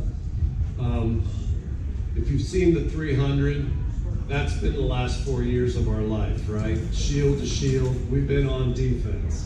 It was a lot of defense. And now, I mean, we've dropped the shields and we are running on the attack. And if you're watching the news, there's a lot of good things happening, and it's very tempting to become complacent. It's like, oh, these things are set in motion. You know, I don't need to pick up the phone. I don't need to send an email. No, we really, as has been said here, we really need to step on the gas. You know, I've been up on Capitol Hill talking to legislators. I was talking to you about HR 38. And they're like, yeah, we'll get a vote in the House now and a vote in the Senate. And I'm like, that's not what we want. We don't want just a vote in the House and a vote in the Senate, because it'll die in the Senate. There's this thing called a filibuster. It's like, we want you to put this on a must-pass bill. That's how Democrats got gun control passed. That's how we want to pass good bills. That's right. And, you know, you hear in all fairness, some Republicans are like, yeah, that's what we need to do. There are some that are like, oh, it's not quite the way we do things around here. Those are the types of people that need to be hearing from you, from the grassroots. That's why I'm saying things aren't just going to happen on autopilot. We need to stay engaged. So, you know, the best way, if you're not getting our emails, go to gunowners.org/subscribe. Sign up for our emails, they're free. We will engage you in the fight. I mean, it's been talk of membership too. Yeah, obviously, you know, your help helps keep us on the front lines, but we especially want your voice, because the more people we have sounding off when we put out an email and say contact, you know, and just with a couple clicks of your mouse, I mean, you can send off an email real quickly. That gives us a louder voice in Congress. So we really look forward to working with you and everybody on some of these battles that we got. Eric was talking about talking to representatives. Some of you here are represented by Democrats, possibly. First of all, my condolences. But they still need to hear from you. Because even if you can't make them pro-gun, you can at least make them less anti-gun. There you go. Because if they're afraid to push the anti-gun narrative, well, that's still a step better than we were. Right. Lewis stole the mic. So in regards to that, when we were pushing for church carry in Florida, we had an alert go to every committee member that was tabled the bill in that committee. Mind you, half that committee was Democrats. One of the Democratic members who voted in favor of the bill specifically said, I voted in favor of this bill, and then she pointed to us, myself and Jed Carroll, our deputy director for Florida Operating, because your guys' members emailed me and called me nonstop in my district and said, I want this done. Nice. That's what's it's important. That's why we're apolitical on this. We don't carry water for either party. If they're pro-gun and they do something good, we give them the thumbs up. If they're anti-gun, we go after them. It's that simple. And we don't That's care. Why, yeah, we don't care what political party they're in. Yeah. And regardless of party, what they're all pro is keeping their job. When that becomes untenable, they change. Thank you, guys. Appreciate it. Eric will be up again a little bit later on. All right, we have one more panel, and then we have lunch, guys. We'll have lunch provided by Mike's Other Place Deli and Dogs. Lunch is back there. Thanks, Sharon. Thanks. Our next panel is going to be our attorney panel with David Katz and James Phillips and Eric Friday, wherever he just ran off to. Eric's probably camping somewhere, probably in a hammock. I'm right here. Oh, there he is. He's back in the back door. Nice shirt. I got the jacket off, so That's a nice shirt. So these guys, again, David and James, they helped this event. I'm not even going to thank you guys. Appreciate it. So let me give you guys a microphone here. Give them, I'm loud enough. I was going to say, I don't need one. You gotta have a mic. Yeah, we need Okay, great. We'll use the microphone just for your audio. So, Eric, you are the general counsel with an organization that I am a lifetime member of, former board of director of, someone who still pushes Florida Care. I love the organization. You're the general counsel. What? I got snookered by two guys on a gun forum, Florida Concealed Carry Forum in 2011. They asked me if I would help them out, lobby on one bill. I figured this thing would last 6 months, maybe 2 years at most, and I would be done with this little experiment. It'd be a lot of fun to try it out for a change. 14 years later, I got more damn lawsuits than I know what to do with. I have 3 sua sponte en bancs from the appellate courts of Florida, 2 Florida Supreme Court appearances, and 1 petition for cert to the U.S. Supreme Court that was unfortunately denied. It's been a lot of damn fun. Right? Yeah. And these 2 guys, they started working with us, I think in 2018, 19. We decided that we needed to file a lawsuit because best we can figure, FDLE has stolen something in the neighborhood of $20 million from Floridians since 2016. If you have a concealed carry license and you've ever paid a $5 fee for a background check, you were charged illegally. If you were a law enforcement officer and you paid a $5 fee for a gun background check, you were charged illegally. FDLE has been stealing this money from Floridians for years, and unfortunately we can only go back to 2016, but with help of David and James and the firearm firm, Katz and Phillips, we were able to file a lawsuit against FDLE to try and stop that, along with trying to stop this decision pending thing that they're doing. They've asked the court's permission to destroy evidence in our case. They have stonewalled at every step. And thankfully, David has been pounding on FDLE to get the discovery that we've been denied for 5 years while they tied this case up without even having to file an answer. But last summer, the Florida First District Court of Appeals said no more in a unanimous en banc opinion. And y'all, en bancs don't happen a lot. There have been an average of 22 a year since 1969. And the 3 of us up here got one this summer because courts have finally said that FDLE has been getting away with something, and it looks like they might finally be held accountable. I knew I made a mistake of giving an attorney a microphone and sitting in front of a camera. Oh crap, I made that mistake 3 times. Well, I wanted to be a preacher, but they told me that was only 1 hour a week of getting to talk. So, lawyer, a lot more time, I took it. So James, real quick, how did you and David connect and create the firearm firm? Okay, so we were both prosecutors in Seminole County. I transferred down from Escambia County State Attorney's Office, and he was actually my wife's trial partner. So that's how I met him. We were there, I guess, a year. I prefer her. I don't blame him. So we were there for a year, and then he went into private practice, and I went to private practice with another lawyer as an associate with him. And then I guess 2 years down the road, we hooked back up and created Katz and Phillips. So I guess, what, 14 years?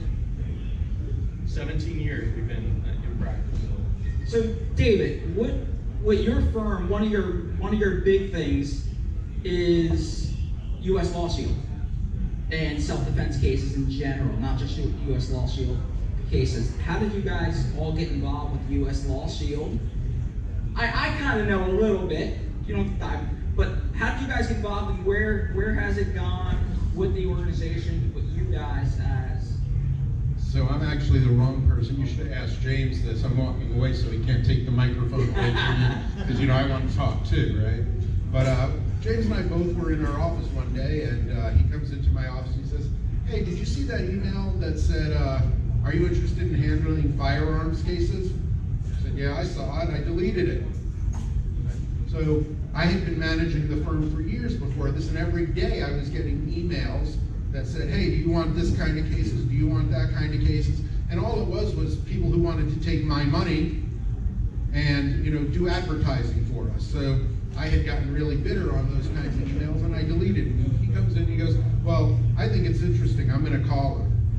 3 days later, 3 attorneys were in our office who'd come from Texas, telling us about this program they had started where it was only in Texas, but the citizens of Texas could pay them $10.95 a month and have them as their lawyers if they were involved in a self-defense case.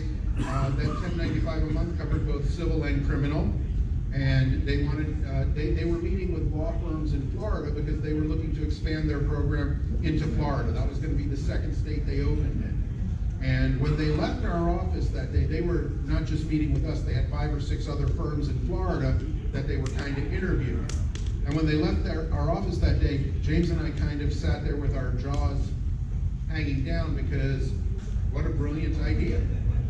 And we were angry at ourselves because we hadn't thought of it first, quite frankly. And after meeting with the other firms and talking to us more, they decided we were going to be their Florida, partners. And we've been working with them for what, 14 years now? And so that's how we got involved. It's actually all thanks to James, and I owe him a large part of our practice is, U.S. Law Shield now, and I would have just deleted the email. And he's the one who was smart enough to make the phone call.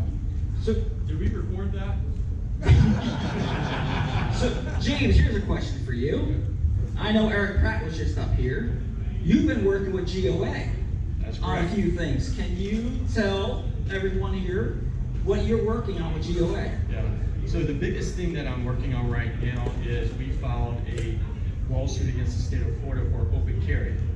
We filed it down against Palm Beach, against the state attorney's office and the sheriff's there. A couple of months ago, we're in the middle of discovery right now, so we're still in the early stages of it, but we're trying our best to get open carry ban overturned so we can all exercise our right openly. So that's probably the biggest. I have to thank GOA for even giving me the opportunity. I'm working with 2 of their attorneys who are outstanding in the civil world, and it's rocking and rolling. We're doing great. We also have a case up in the first federal court up in the Northern District for ATF zero tolerance policy, where we're suing them. So that's been fun too. So right now that case is kind of at a standstill with the change in administration. Everyone's hoping that this zero tolerance policy will go away, which hopefully it is. So that one's kind of at a stay right now. But the open carry ones, probably in the next 45 days, we'll see a little bit more action. We served interrogatories, a request to produce on the defendants in that case, the sheriff and the state attorney's office. So about I think they have like 30-something days left to file an answer. So that case will get going. We'll see something in probably the next couple of months come out of that. Okay. So one thing I want y'all to all understand. So I am one of the few attorneys in this realm who both does litigation and lobbying on these issues. So just because I lose a court case sometimes I can go back to the Florida legislature and get them to fix things. And they've fixed at least one thing for us in the past. But we have a problem with our Republican, supposedly pro-gun legislators. That can't be true. And they are coming up with excuse after excuse. One of their favorite excuses is, well, leadership won't let me do it. Leadership didn't vote for you. Leadership didn't put you in office. We, the people, your constituents, put you in office. And it's your job to represent us, not the leadership of the Florida legislature. We expect you to go to leadership and tell them you don't give a damn. We expect you to go to leadership and tell them your constituents don't care what leadership does or doesn't want to do. We need leaders that support us. That's right. For those of y'all who don't know, Stephen Shives, who is our host here today, he ran for the Florida legislature. He was vilified. He had false statements made about him. He suffered everything that keeps good people from running for office. Y'all heard from a young man up here a few minutes ago who's now running for the seat of a legislator who, when Luis Valdez took that legislator some petitions from citizens supporting open carry, that legislator threw them in the trash right on camera. And then when Luis took him a new petition, he did it again. It's time for us to start finding the right elected officials. It's time for us to let them know what we want. And it's time for the Republican Party of Florida to stand by its platform and do what they say they will do. And so if you are here today and you do not email your legislator when you get home or within the next 7 days to tell them you want open carry, you want gun-free zones gone. If you're not going to do that, you wasted your time coming out here today. So I beg of you, please do send that email to your state senator and your state representative before the week is out.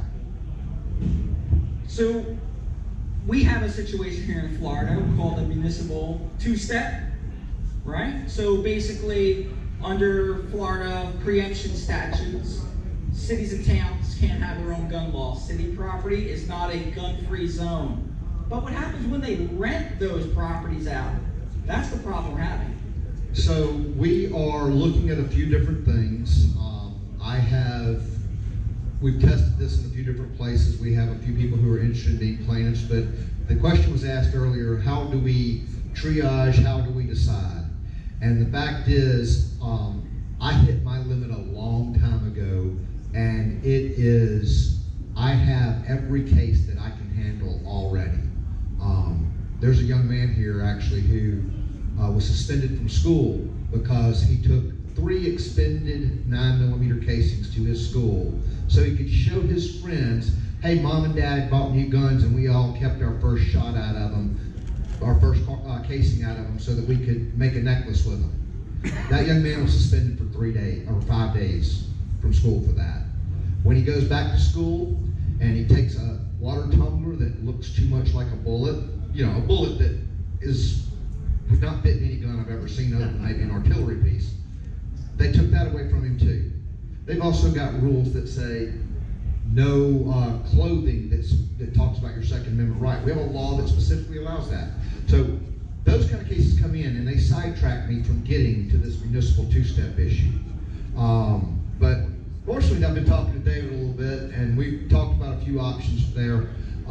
We are going to be making an issue out of this. We are going to stop these cities and counties from leasing out property. There was a case in Madison, Wisconsin, by Wisconsin Carry a few years ago, where the court actually, when they sued them for doing the two-step, because it wasn't a policy they had, it was a rule, or it's a measure, it's a directive we've given to the city bus system. And by the way, that's a contractor, and so it doesn't apply to us. And the Wisconsin Supreme Court had to say, y'all are trying to turn the law into a comedy, and you're expecting the legislature to exhaust the thesaurus in order to hold you responsible, and we're not going to make the legislature do that anymore. We are going to tell you no. And so we are looking for the ideal best case in Florida. We've got a few options, things that are city-owned but leased out to somebody, city-owned but contracted to management by somebody. Can it be leased? Can it be licensed? Who's paying the taxes? Oh, I'm sorry, no taxes are being paid? That only applies to government, so it must be a government operation. So that's what we're looking at. If you know of a venue like that, and you think you've got the right situation, shoot me an email, gunbusters@floridacarry.org. We have the ability to take those, and we've got a tracking list where we're trying to keep an eye on where we can find the best suit with the best plaintiff to bring those type cases. Yeah, you guys can call the offices of David Katz and James Phillips there with the firearm firm. That works too. David, now we've been trying to, over the time frame now, trying to find, so I'll ask people out here, we're trying to find someone between the ages of 18 and 20, correct? So can you kind of chew on that, on what that is about, the reason why we're looking for that? Sure. We wanted to file a state suit against the state of Florida in regard to the violation of 18 to 20-year-olds' rights to purchase firearms. And we need a plaintiff to do it. And we're not allowed to put an ad in the paper as a law firm that says, hey, are you 18 to 20 years old? Come and be a party in our lawsuit. We can't solicit a plaintiff like that. And so literally the lawsuit is sitting ready to be filed, waiting for somebody who qualifies. And some of the firearm organizations in this state have been looking for a plaintiff who wants to get involved, and so far there hasn't been one. So since David can't do it, I'll do it. If you guys know anyone between that age that they want to stand up for their rights and become someone important to turn around and regain our rights back in the state of Florida, we would be greatly appreciative. So if you guys know anyone, reach out to the firearm firm. These are things we can get moving and going. And for the Florida bar, in case they see this recording, I had no idea he was going to do that. Am I in trouble? No, I can't let somebody do something that, I'm not allowed to do. Damn it, Kevin. We can't ask somebody to do that we're not allowed to do. But, and that's funny because that's exactly what these cities are doing, right? Exactly. So is that a damn it, Kevin? No, you're fine because neither one of us asked you to do that. You did that entirely on your own. There's no script to this at all. And what you need to understand though is the NRA filed a case on the same issue in federal court in 2018. They keep having to find new plaintiffs every few years because in the federal system, once that person turns 21, now we've had a few cases over the years, there's things that only take like 9 months-ish. And what they said for those cases was, well, 9 months is going to continue to happen, and the cases are never going to get to the U.S. Supreme Court in time, so we'll put away this mootness doctrine and we'll go ahead and hear it even though the event has passed and is no longer relevant to this person. But they don't do that with gun cases. With gun cases, once the person turns 21, oops, if you don't have another under 21 person between 18 and 21, your case is dead, you're done. Well, we want to name a 17-year-old who turns 18 tomorrow. Well, it's not right to them yet because until tomorrow it's not good enough. So we have something in Florida, I like to call it the butt guns rule. A lot of our judges will follow a lot of our laws. They'll do what they're supposed to do. They will actually, according to our Chief Justice, call the balls and strikes rather than writing their own laws until guns are involved. And when the butt guns rule comes involved, they decide that what they were going to do or what the law says they must do, they don't really care anymore because, well, guns are involved. And this is the issue that Justice Thomas and Justice Gorsuch have written about numerous times between the Heller and McDonald cases and the Bruen case. that the lower courts are refusing to do what the U.S. Supreme Court has told them to do 3 and now 4 times, and yet they just refuse to do it. I've been threatened with sanctions twice for saying this, and I'm saying it again, and if somebody wants to send it to the Florida bar, be my guest. Those guys are not responsible.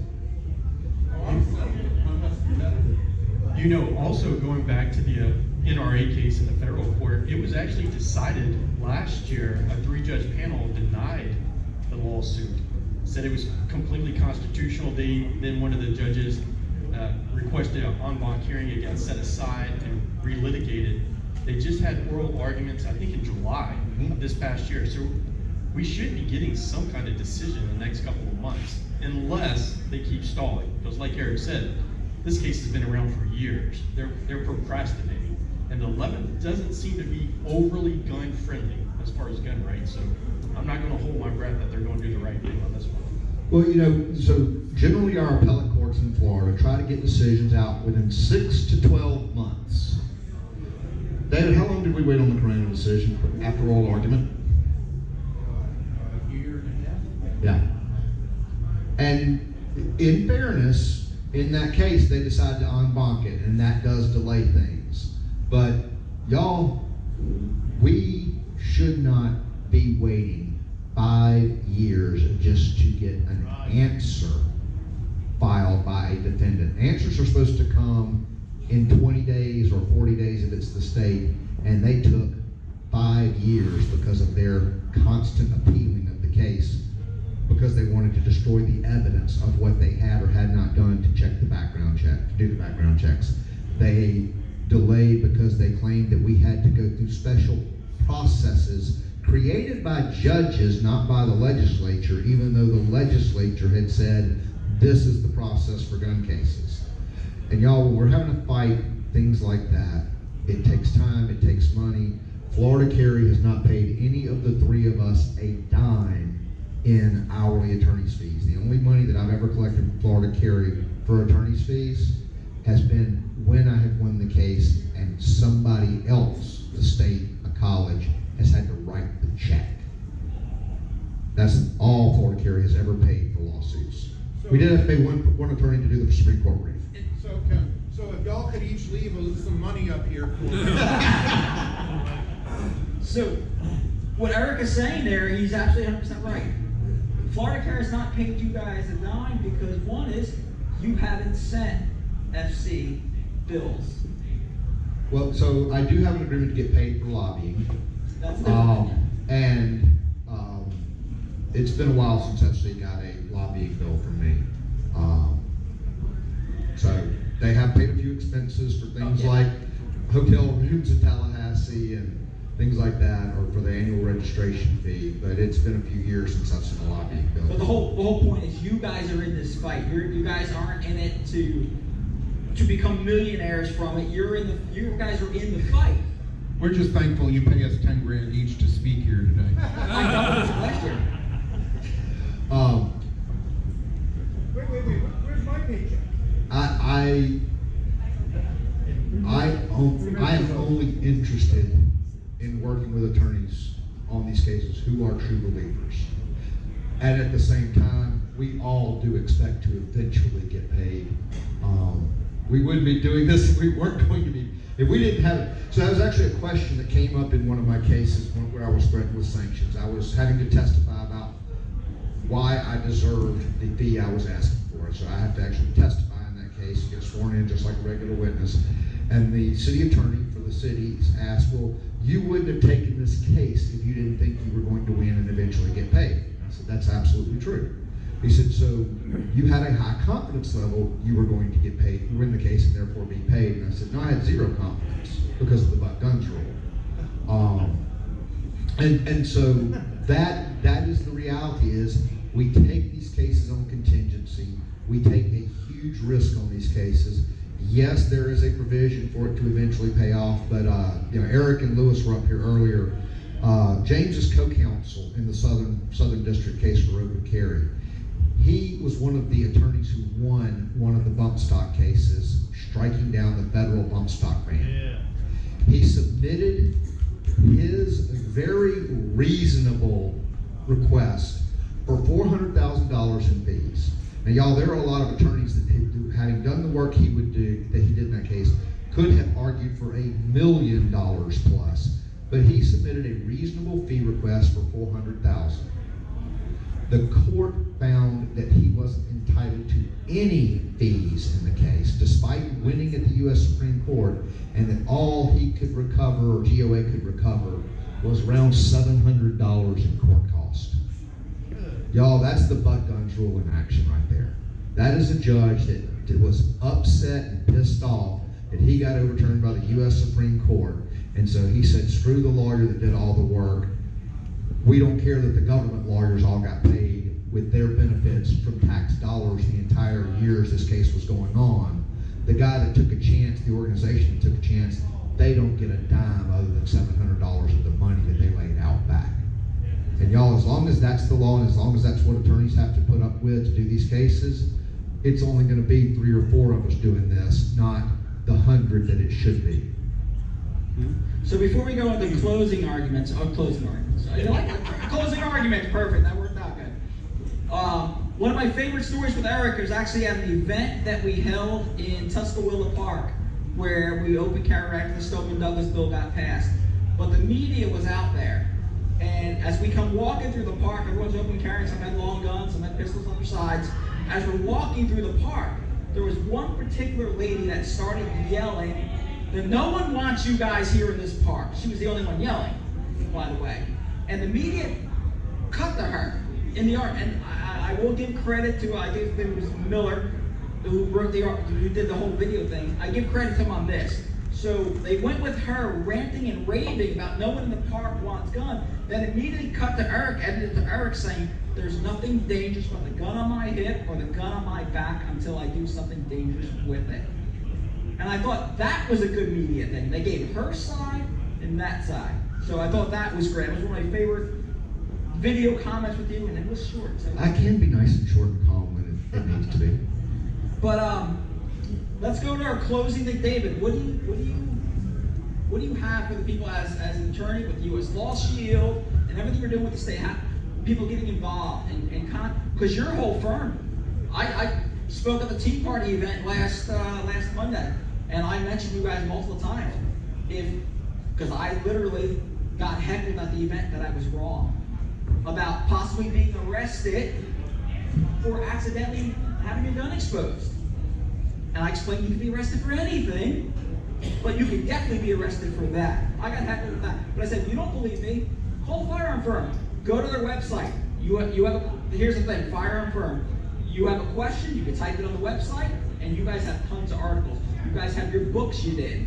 So you have all that stuff going on, but it wasn't the first time I ever got heckled, so that was interesting. That was enjoyable. I heckle you every year at this thing. Oh, this was different, but it was good. It was respectful, don't get me wrong. And the gentleman did apologize to me at the end and said he was wrong on it. So I gave him all the information, here it is, on it. So what can you add to any of that stuff?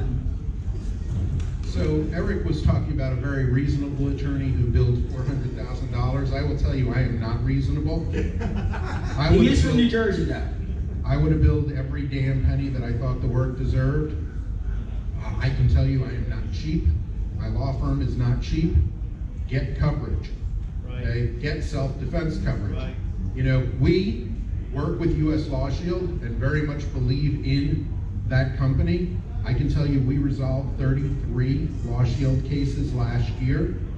We had more than 33, but Law Shield paid us to cover about 50 of their members in incidents in Florida last year. I can tell you there is not another self-defense coverage company in the country that covered 50 events nationwide. Okay, that's just Florida. So get coverage from a company, and you know, you guys can see on YouTube now blowing up about some of the other companies that are denying coverage to the people that they are supposed to be helping. There are attorneys online claiming to do things nationwide that they legally can't do. Okay, so look into the coverage, you know, that you decide to go with. Get coverage, get good coverage, and keep your house and your family and your money and your loved ones safe. because God forbid you're ever involved in an incident, we're not cheap. And, you know, you don't have to pay a penny if you have the right coverage. Amen.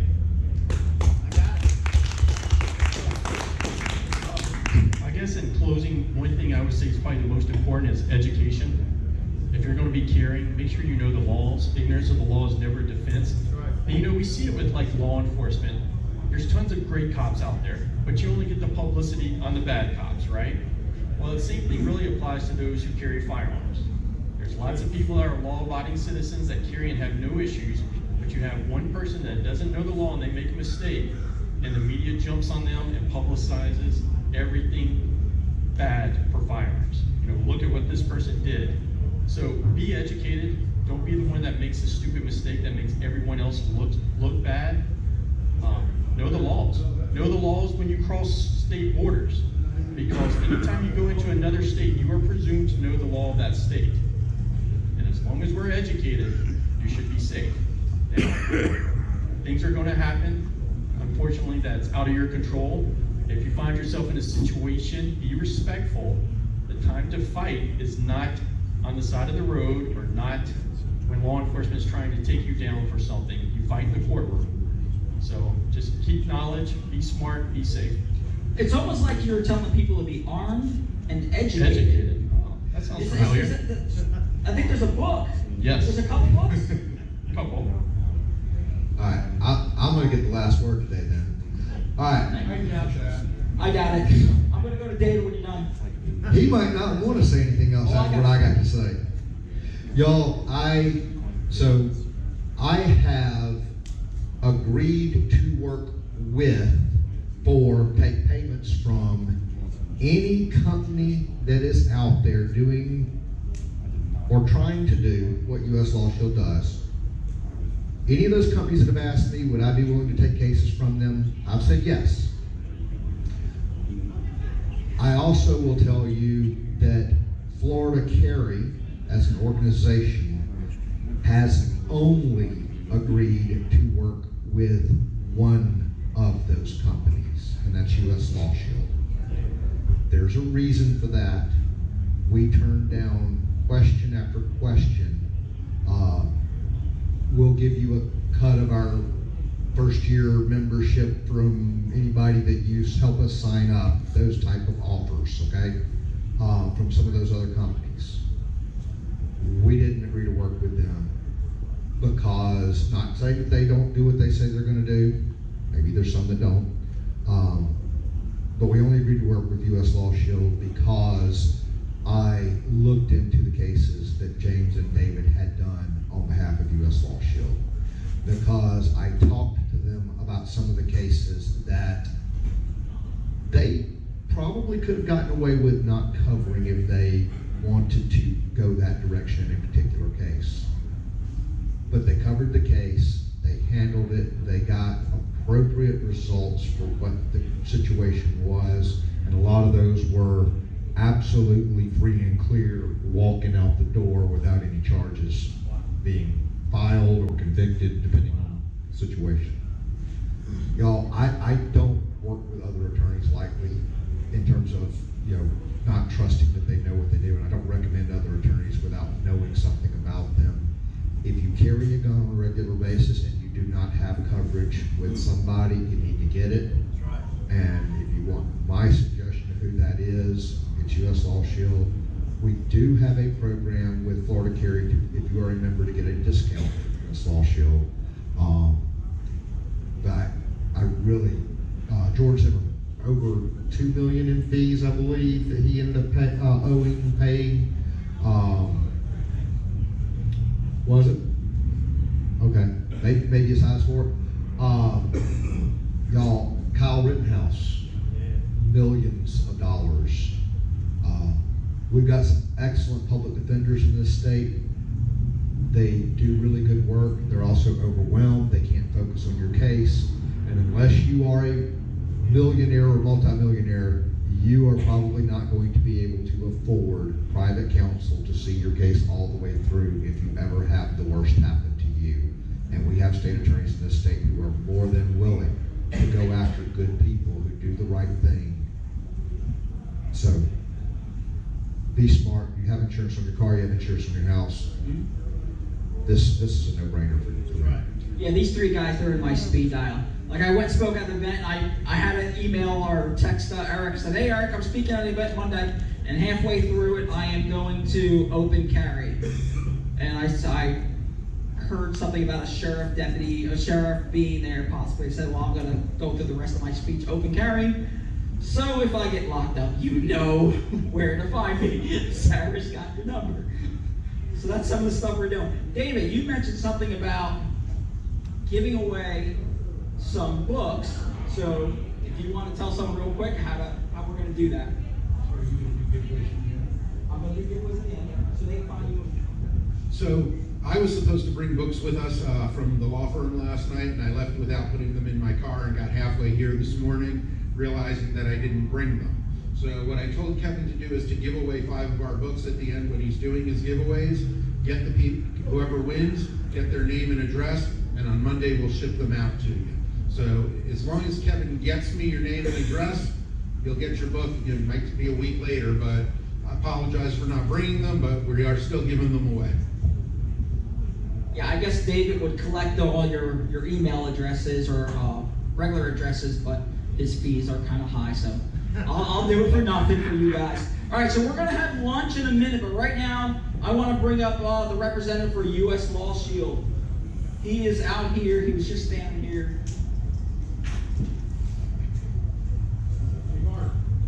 Mark!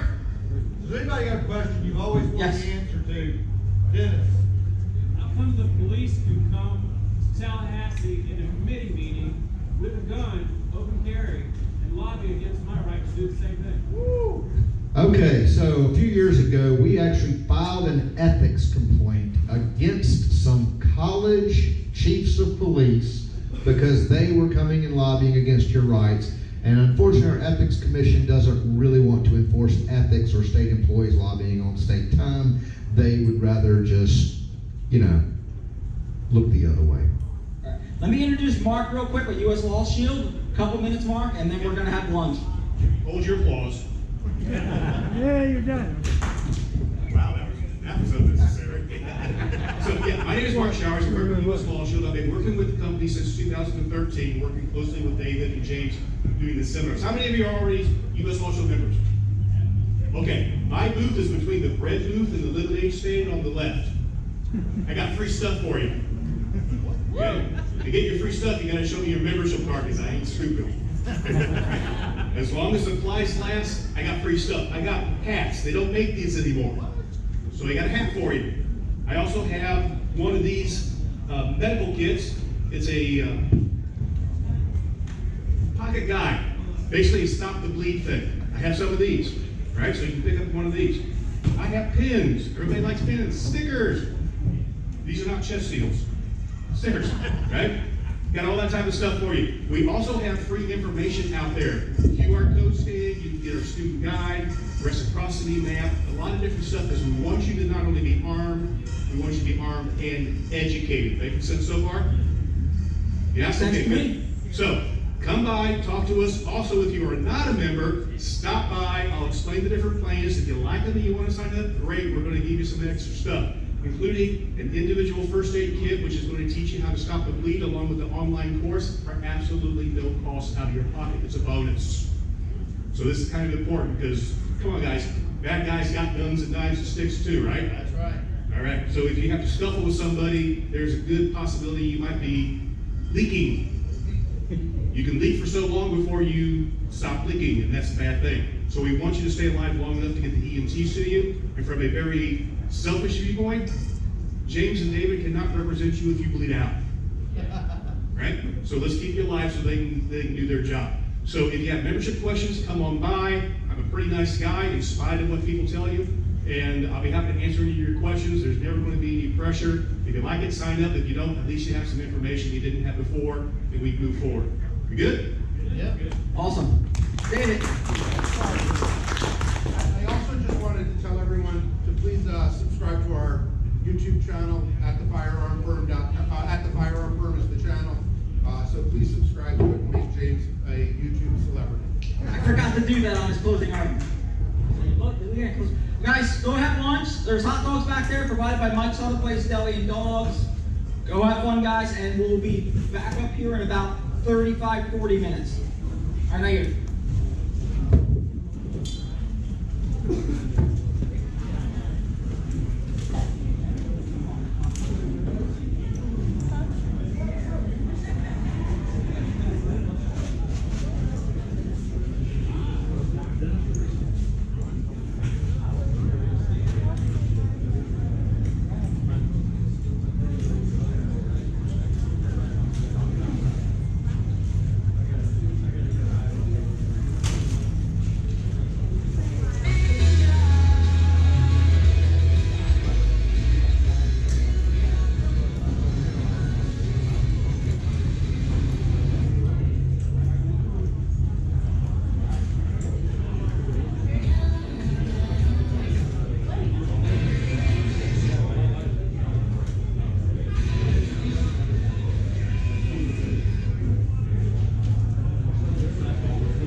Wholeheartedly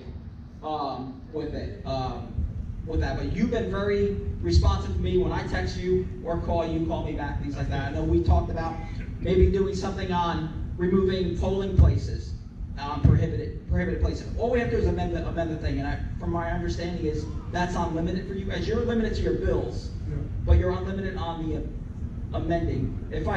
We're limited on, well, anybody can amend the bill. We also have local bills that we can do that are unlimited. And so, I absolutely, as I've said, support the GOA. Yeah. Kevin and I have, you know, I feel like the GOA that communicates with me knows that I will work hard and learn and figure out what we need to do to move forward. You know, obviously when videos like that are being taken on purpose for a reason, I would view the GOA would not want those kind of videos being shot and people put on the spot like that, because I'm here to help groups like this. That's why I'm elected. And so we're going to continue to do that. But thank you, Kevin. So just to be clear, I don't have a problem with the whole being put on spot type Yeah, deal. no, I don't mind it either. I am good with that, believe me. I'm just saying my personal experience with Ryan since I've met him here, I forget what some years back. Yeah, 21, something like that.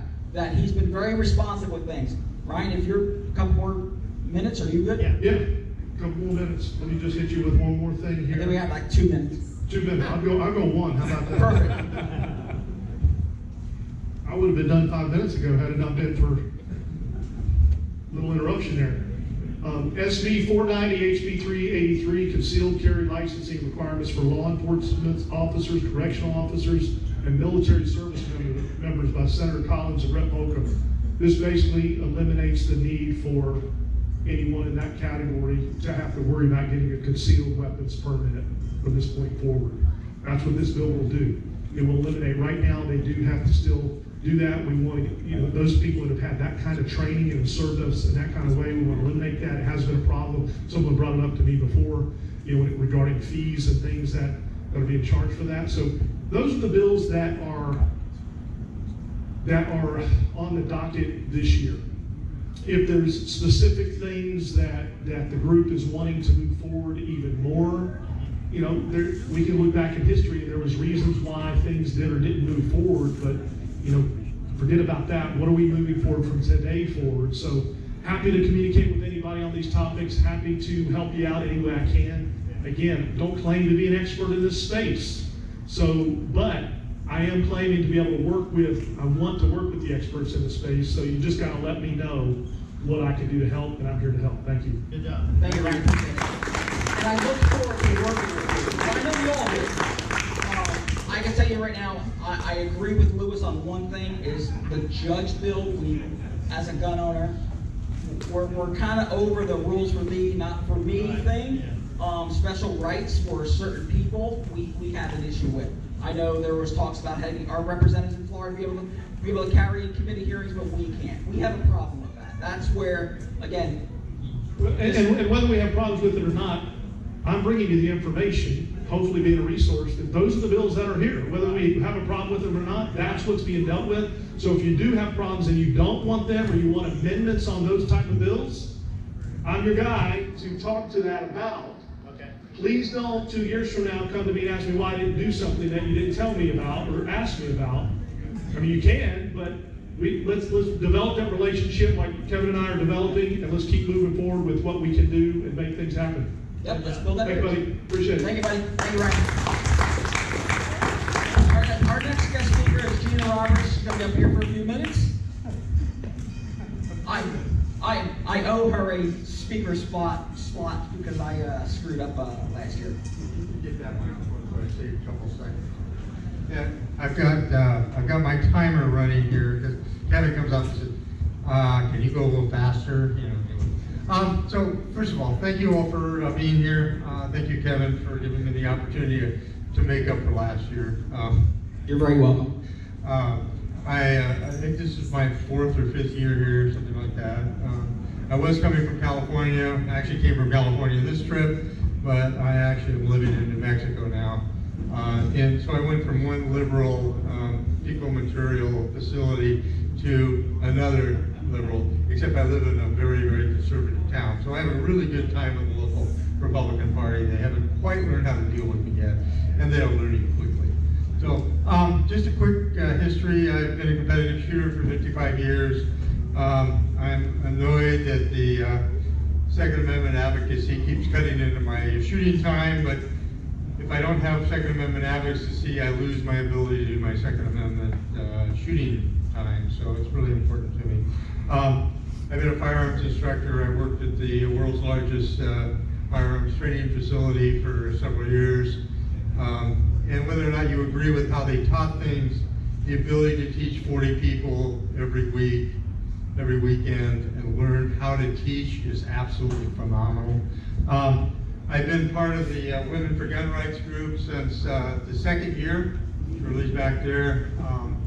An amazing group of women that, when I walked in the first time, Cheryl Todd and Holly Dennison threw a rope on me, handed me a microphone, and dragged me into this dinner and said, "Tell us about us, you're part of us." And so at the time I was fairly new at my transitioning. Oh, I didn't bother to mention that, I did it earlier. I happen to be that unicorn, transgender, conservative American that shoots, believes in the Constitution, and tries not to annoy everybody just for the opportunity to annoy them. A lot of my issues that I have with the LGBT community, and I am the LGBT representative on the Women for Gun Rights.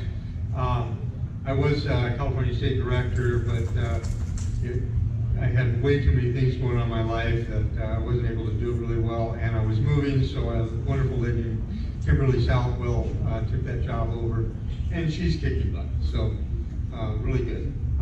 So what am I going to talk about here? It was funny, I was on vacation right before Trump's inauguration. In fact, I watched it from the cruise ship in the middle of the Caribbean, and it's changed a little bit since our president became our president, and it affected my family a little bit. That my president has been doing a ton of things that are reversing things that we definitely need to have reversed in our country, and trying to bring some things back to reality. We've got a really good, strong support going on for the Second Amendment, and some things in the transgender world kind of annoy me, but then I look at the people who negatively influence the conservatives in the world, and I go, yeah, you guys signed up for this. So I've got a little bit of work.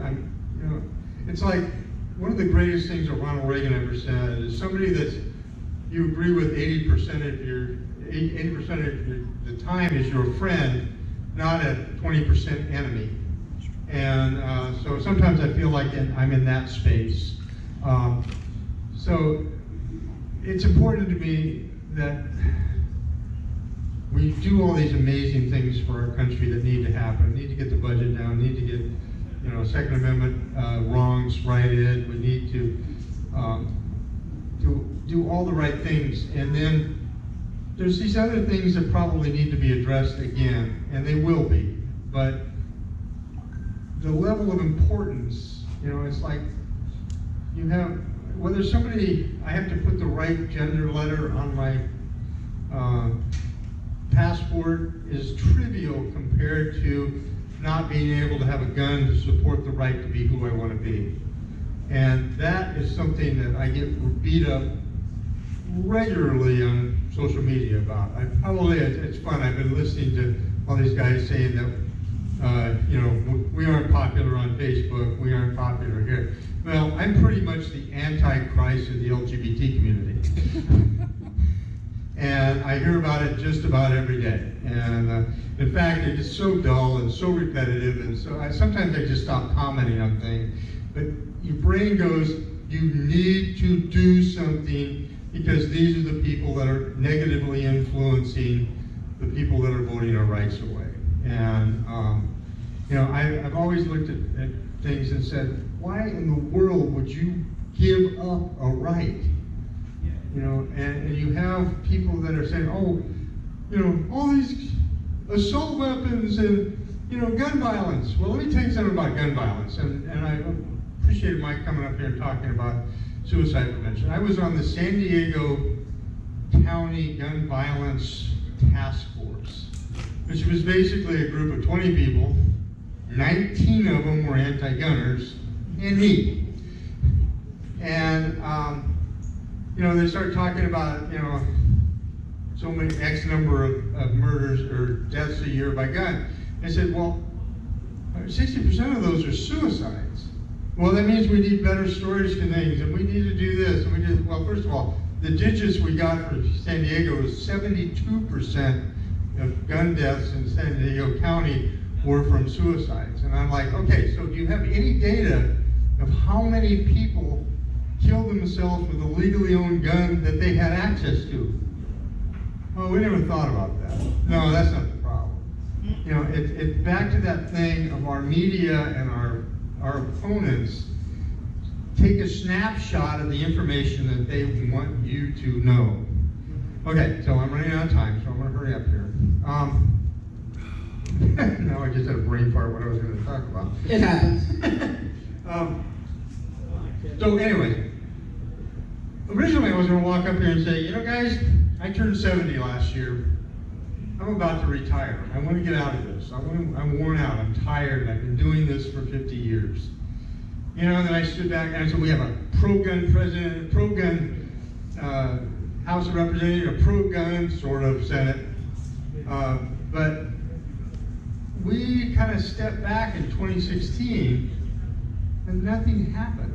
I mean, there was a lot of good things that came out, but none of the Second Amendment stuff got fixed. So what I want to do is, well, first of all, I'm not going to retire. I'm going to stay active. I have New Mexico legislature in session right now, and I have my two favorite legislators are, when are you going to come up to Santa Fe and freak out some Democrats? And I can't wait to do that. Oh yeah, it's fun when I go to Washington. You walk down the halls and there's all these Democrats that have the transgender flags up. So oh cool. So I walk in. Oh hi, how are you? I'm so glad to have you here. Let's talk about Second Amendment rights. And they just go, oh. So anyways, it's great. So I'm going to kind of finish up here a little faster than I anticipated, but we are the people that are supporting that, the Constitution of the United States, the Bill of Rights, the things which make us citizens and not subjects. And I want to be able to look at any one of you in about 100 years when I die. My kids swear I'm not going to do that. Be able to look at you and say, I did everything I could to maintain the rights for myself, my kids, my grandkids, and the rest of America. Thank you. Thank you, Gina. Look at that. Give it 6 seconds left. Yeah, let's just notice it. Look at that. I think she's lying. Wouldn't be the first. Our next guest speakers, real quick, we're running a little behind time. We're gonna do giveaways. We got a bunch of stuff to give away at the end of the event. Eric Pratt, Dan Loss, and Jared, if they're out here, where did they go? Here they come. Come on up, Dan. Where are they? They're coming. They're hiding in the back. Oh, these guys. These guys. So what is your show on YouTube? The Loaded Mic. Loaded Mic. Talking about gun stuff. LoadedMic.com, we talk about gun stuff and news of the day, and we are not very friendly to the liberals. We're actually very mean to them. What are we talking about? You're going to host this thing, huh? All right, this is hot. This is working. All right, so Eric, I wanted to team you guys up because you and Jared and obviously Dan work very close with one another, getting the information out there. I don't know him either.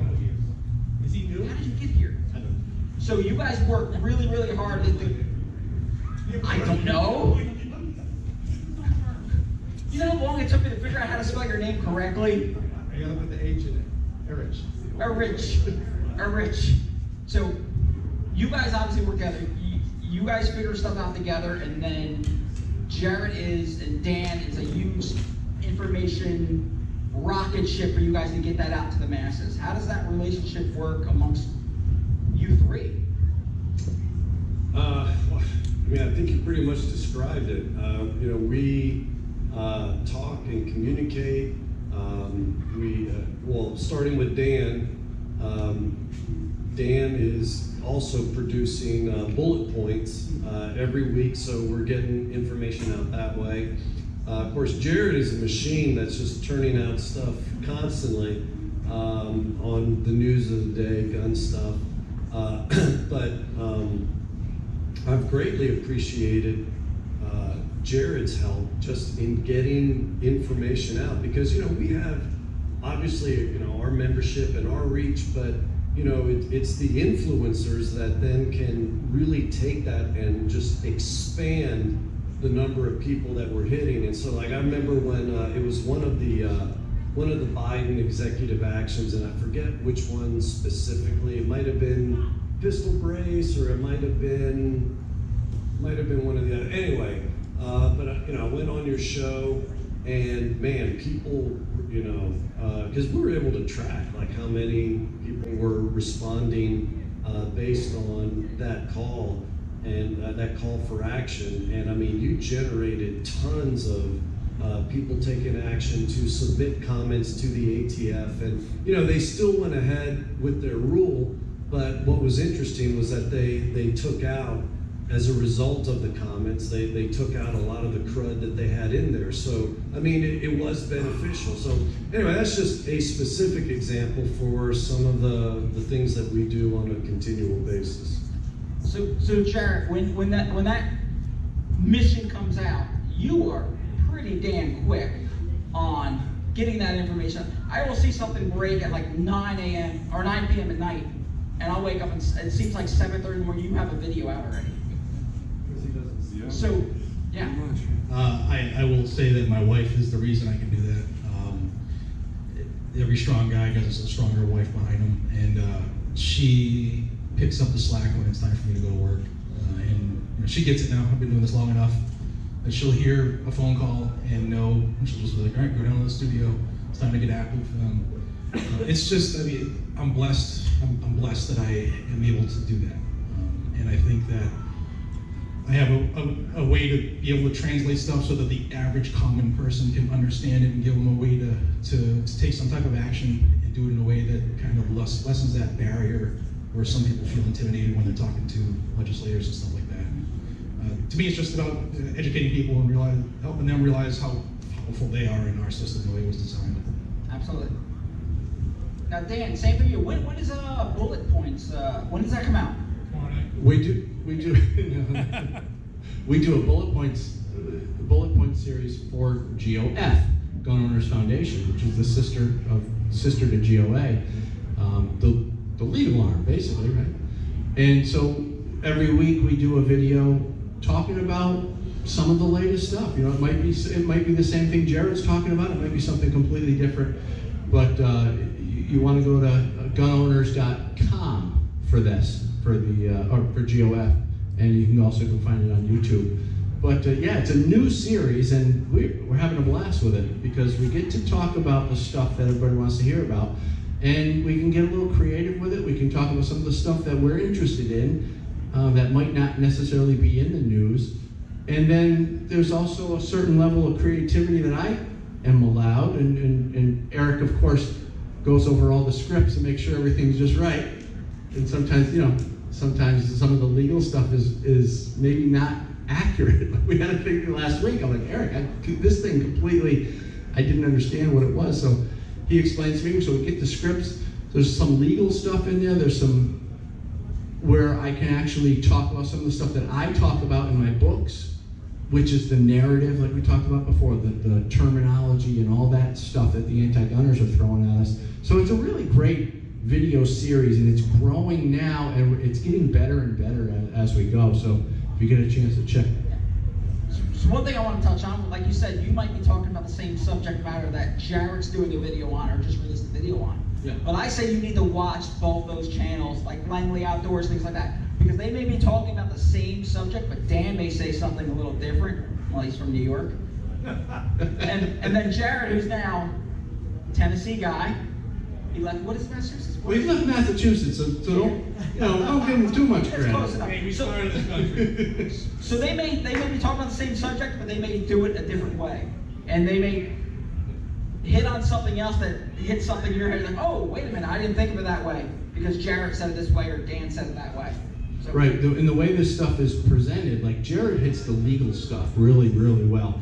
And, you know, then, but we can also talk about the psychological stuff, because there's a lot of psychological stuff that happens from the anti-gun side, and we need to understand that. So all these people, you know, you're going to talk to a lot of people who are in the Second Amendment world and Second Amendment media, and everybody's got their own little corner, and it's fantastic because you can learn so much more from each individual person.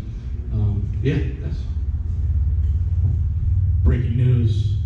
Kash Patel has just reassigned 1,000 FBI agents from headquarters and told another 500 from that same building that they're moving to Alabama out of DC. Very cool.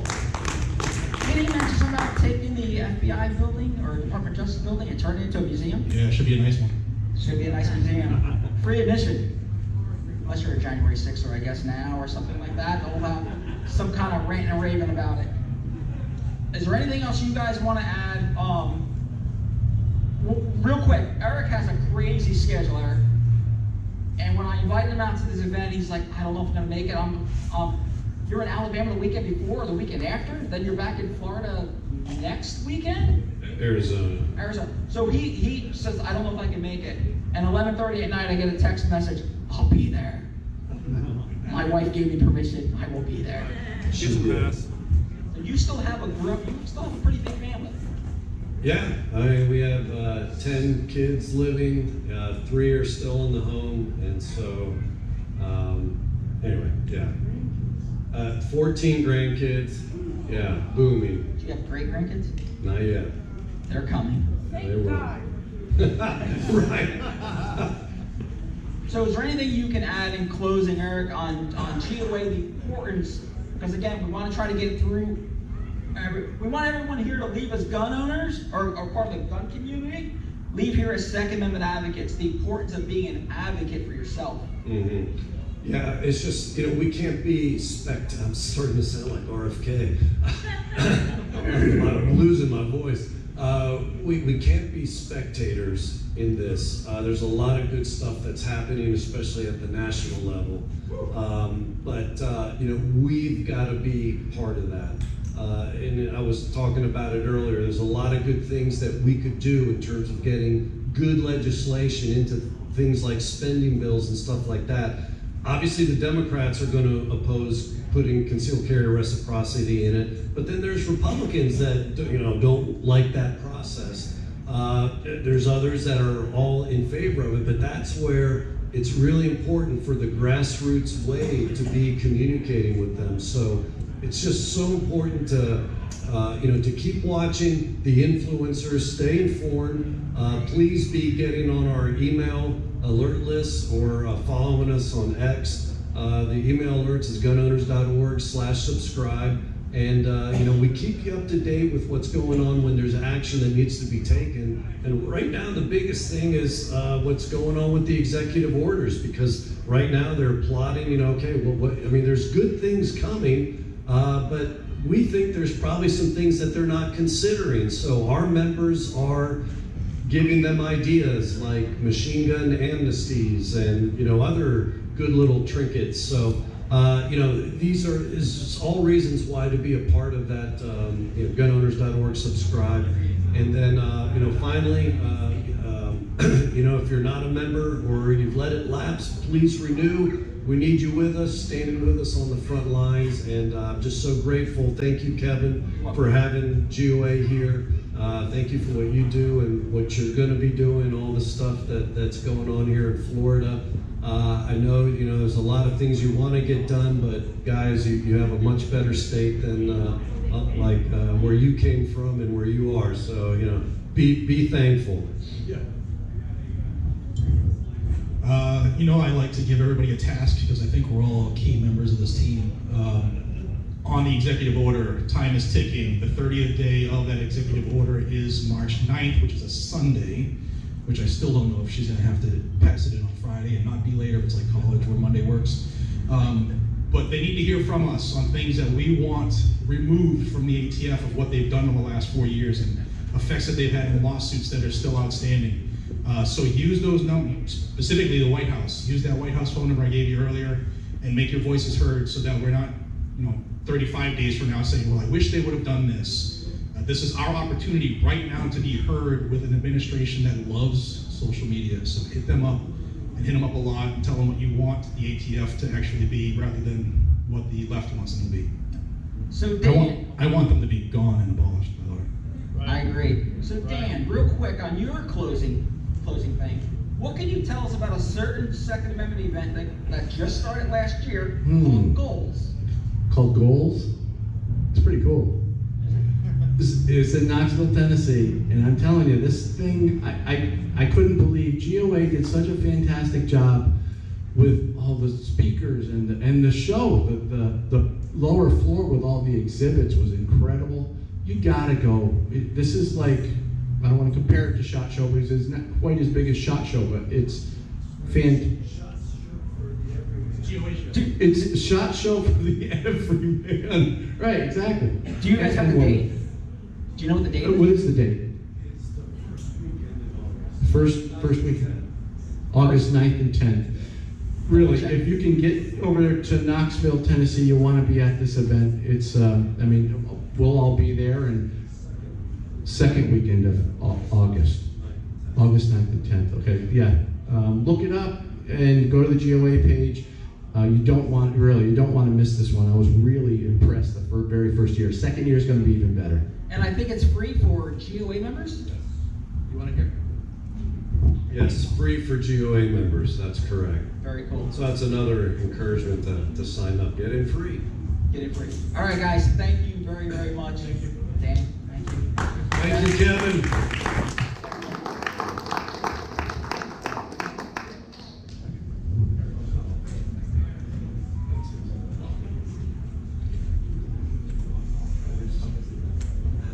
All right, so our next guest speaker flew here from far, far away. I have trouble saying that word. What did it happen? California. Yeah, it's California. Okay. Craig DeLuz. Craig, this is how long have you been here now? Well, we've been friends since 2016. You've been here since what? Your first event 2021? Very cool. There you go, buddy. Everyone, thank you so very much. My name is Craig DeLuz, and yes, I come here from California, as I like to say, behind the Iron Curtain, otherwise known as the Sierras. One of the reasons why I like coming here and I like coming to this event is because of Florida's law allowing you to open carry when you are camping, I get a chance to walk around open carry. So I very much enjoy that. Those of you in California, I know there's some anti-gunners in California, their heads are exploding, right? Anyway, I wanted to talk to you today about something that's vitally important. And we talked a lot about laws, we talked a lot about decisions, we talked a lot about policies, and yada, yada, yada. But the thing we rarely talk a lot about is the people who make those laws, who write those laws. One of my favorite scriptures is, choose from among them able men, such as fear God, lovers of truth, haters of covetousness, and place such to be rulers over the thousands, over the hundreds, over the 50s, and over the 10s. Now, this is a biblical mandate, and the mandate is that we have a responsibility to be involved in the civil governance process, right? Government was created for us to be able to make decisions, to be able to, I don't want to put this, government actually exists for those who are not self-governed, shall we say, right? The challenge that we have had in the gun rights community is that, we're very active in supporting our organizations, GOA, FPC, NRA, SAF. I mean, we're very good at supporting those groups. And those groups do a phenomenal job. They are oftentimes going up against the other side, which is financed with millions of dollars, right? Millions of dollars that not only are going into paying lobbyists, not only going into advertising campaigns, but it's also going to fund candidates, specifically to fund anti-gun candidates. Many of these organizations, what they will do is if they have a candidate who is a Democrat candidate who is nominal on guns, maybe it's not their big issue, and they have an anti-gun candidate, they'll put thousands of dollars into that anti-gun candidate in order to make sure that they get elected. Because see, they don't just want someone who supports their position, they want an advocate. They want someone who is going to aggressively push their agenda. Earlier here today, we had a representative who was here who I don't doubt is a supporter of our values as gun owners. Not just as gun owners, but as people who believe in the Second Amendment. For us, it is a priority. But here's the question. And as I was listening, and I could be wrong, he sounded like a supporter, but did he sound like an advocate? No. How much time, energy, and effort, how much do we do to work to help make sure that advocates are representing us in civil governance? Right? What do you know about your school board members? Do you know if they're pro-Second Amendment? Do you know if they believe that you should be able to carry on campus or that teachers should be able to carry on campus? Do you know where they stand on those issues?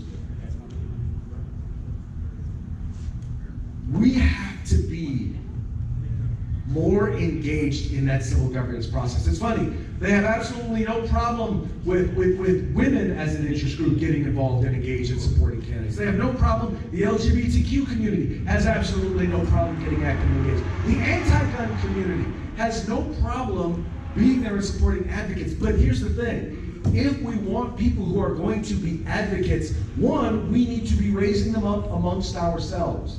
We need to be considering running for office. I currently sit on a school board. I've been on a school board for 20 years.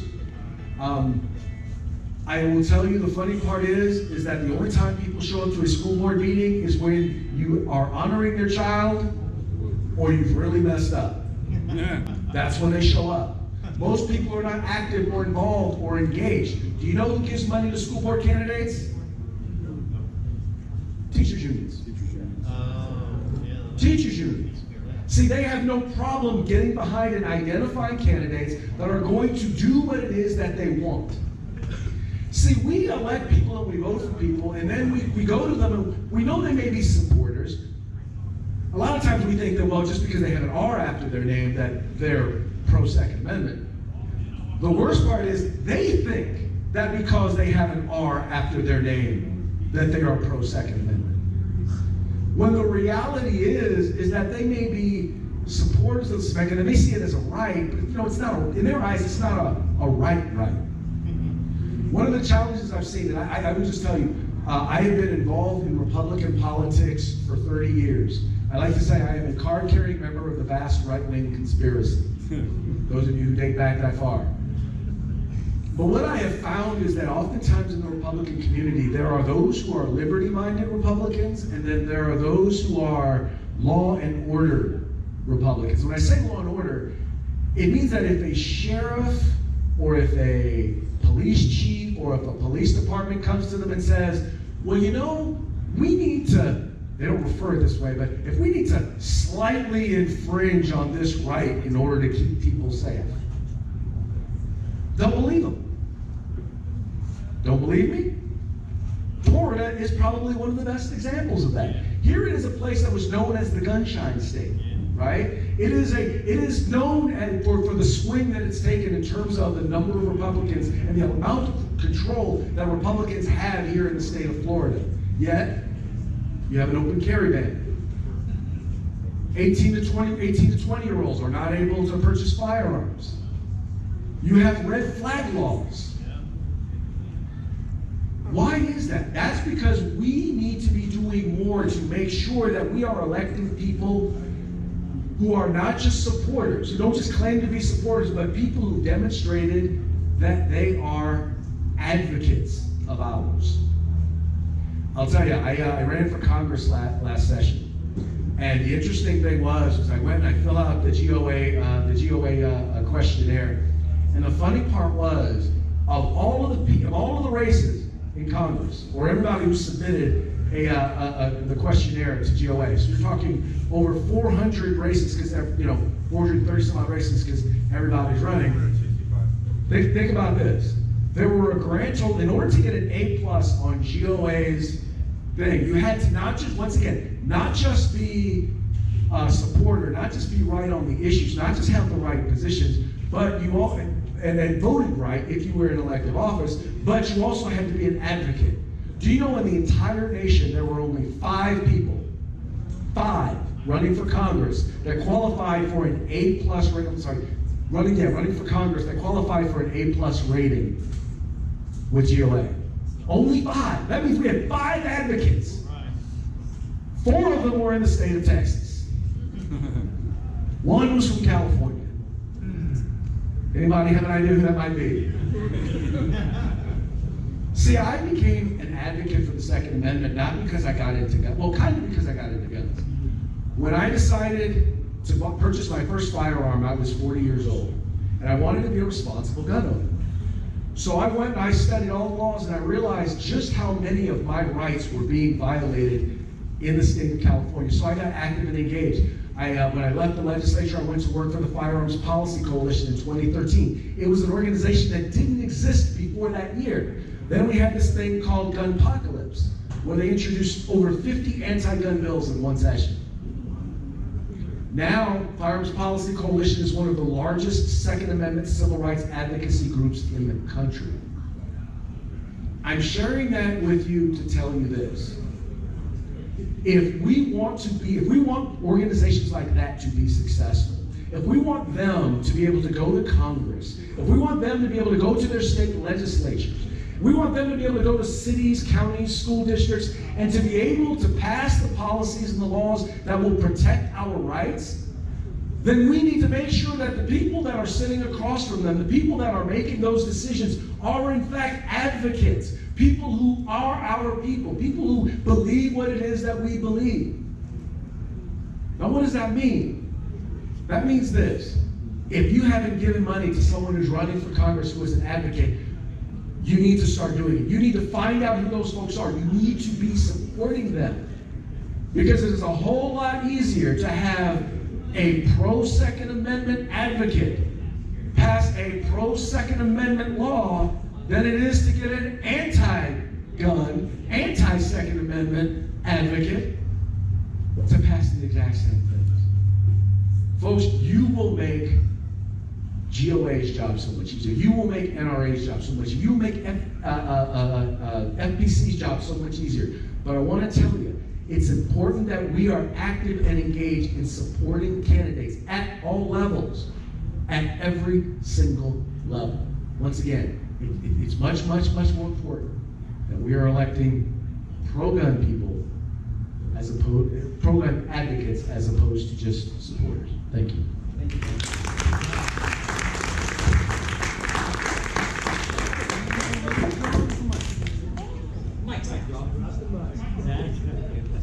Delayed mic. All right, man. Perfect. That's a fine looking shirt, Greg.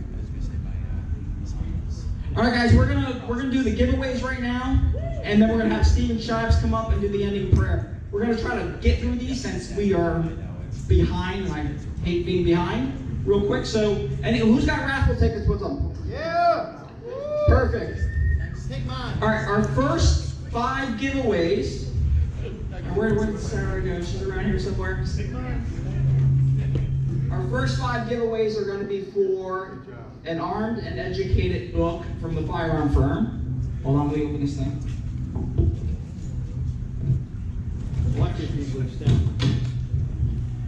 So, what we're going to do is, these books aren't here, but Cass and Phillips, they were going to mail them to you. So, whoever wins these, go see Sarah over there. Yes, she's the sexy one in the blue shirt. She will get your information and hand it off to David James.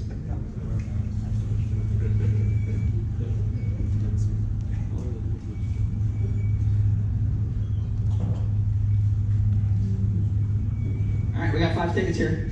You're looking for mine, right? I tried. I was looking hard. 60, 35, 51. Perfect. Go see Sarah, please. Nice job, nice job. Nice. 60, 35, 49.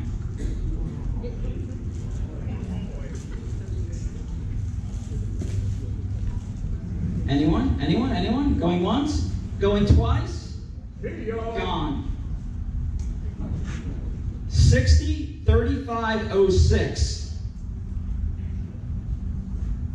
Going once, going twice, gone. We don't have much time. 60, 34, 71. Perfect. Sexy lady in blue. Go see your better half. 100%. You can, that's like the better 3/4. 60, 35, 20. Perfect. So I'm going to draw 2 more since 2 didn't respond. All right. The lady in blue right there. 60, 35, 03. 60, 35, 03. No, no, no. Gone. 60, 34, 67. Perfect. Is that 4 or 5?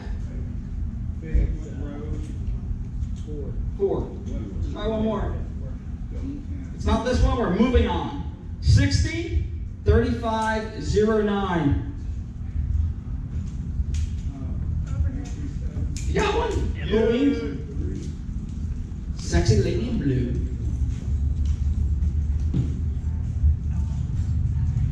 Jed, can you come up here real quick? Jed with GOA has 2 things to give away, and I'm going to have you draw the ticket. Not that one. Pick mine. Good. Go for it. 60, 35, 28. Hey!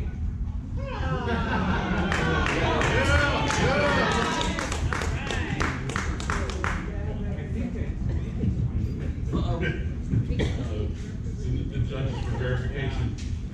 Yeah, that's 28. Yep, you got it. Nice job. He's a winner! Nice job. Jed's got one more, but like me, he forgot a lot of things. So Jed, tell him what it is.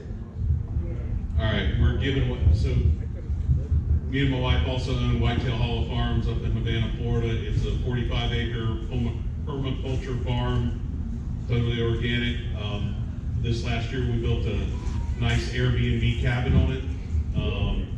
It's pretty tricked out. It's a pretty cool place to stay. You sit there and watch deer and food plot out your front door and witness all the great things that happen on our farm for a weekend. So we're doing a free weekend stay, 2 nights, 3 days at Whitetail Hollow Farms in Havana, Florida. Yeah. Big mine. Big mine. Big mine. Can't look. Not that one. Get the one I Go told you. back. Go to the right. Right there. Why does this one say Kevin? They all say Kevin. 603484.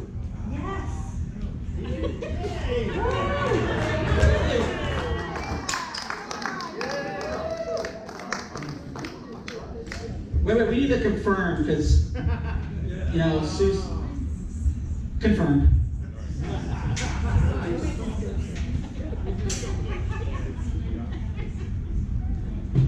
What else do we have here? Where did Tom go? Tom Huntington. Tom, come up here. Must be, what, 21? Must be 21 or have really cool parents. It's a bottle of 13th Colony bourbon. This is a bottle about 45 minutes from my house. It's a really good bourbon that is starting to spread out, so you might have it locally, you might not. Can you put my ticket back in there? Pick me.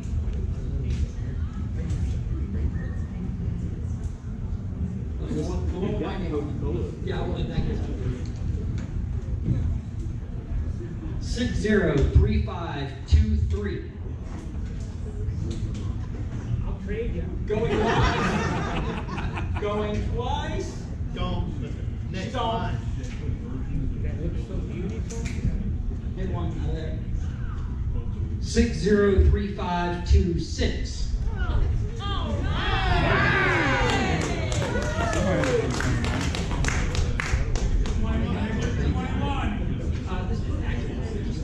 She doesn't look 21 to me. Very hard. I'm 21.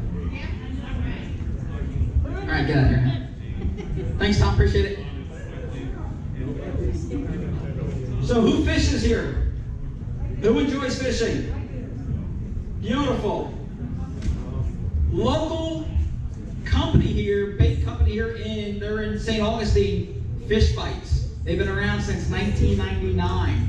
I've been using them literally since 1999 in New Jersey. This is a company that says, you know what? Yes, we want our products at a Second Amendment event. These are the companies we need to continue to support. So we got some Fish Bite stuff to give away.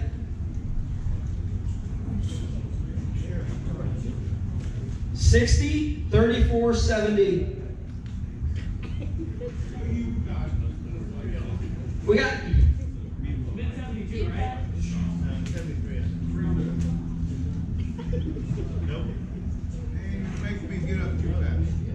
Go slow. Take your time. A little faster. Perfect. 2 baits, buddy. Great stuff. All right, you ready? 60-35-47. Please tell me you fish.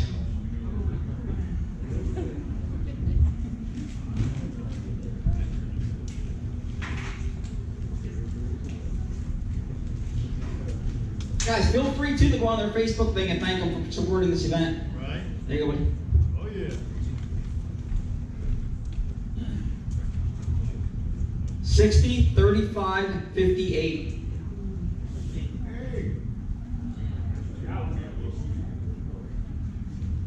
Were you literally sitting right next to him? Oh, yeah. Who wants a recount? Oh, yeah.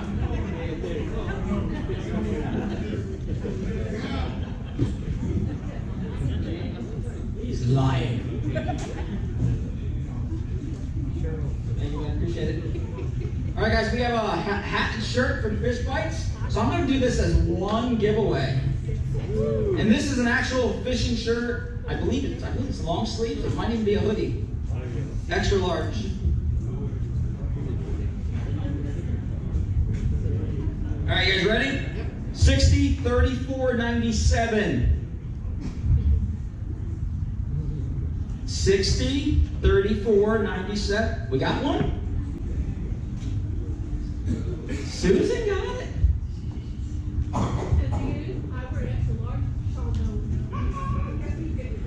Perfect. Hat and a shirt. Perfect. That's it. Who got a chance to go visit the gun food trailer out there? Beautiful. This is donated by the gun food, a whole cleaning kit. You guys ready? Yep. 60, 3,500.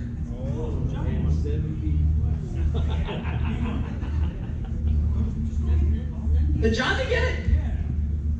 Nice. Very cool. My nephew Jonathan. Nice. Everyone, give my nephew Jonathan applause.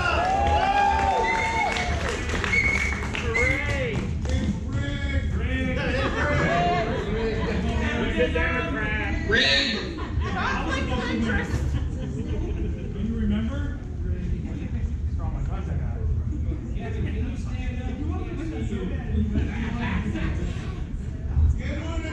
All right. So our friend Jeff Clemens, sitting right here, his daughter makes bracelets. What do you call it? It's a turtle. I get that, but crochet. So again, this event, you notice a lot of vendors out there aren't two-way related. They don't need to be. If they support our rights, we want to support their business, like Fish Bites. We want the two-way people out here, but we want other people as well. So we're going to give this away as one, if you guys don't mind.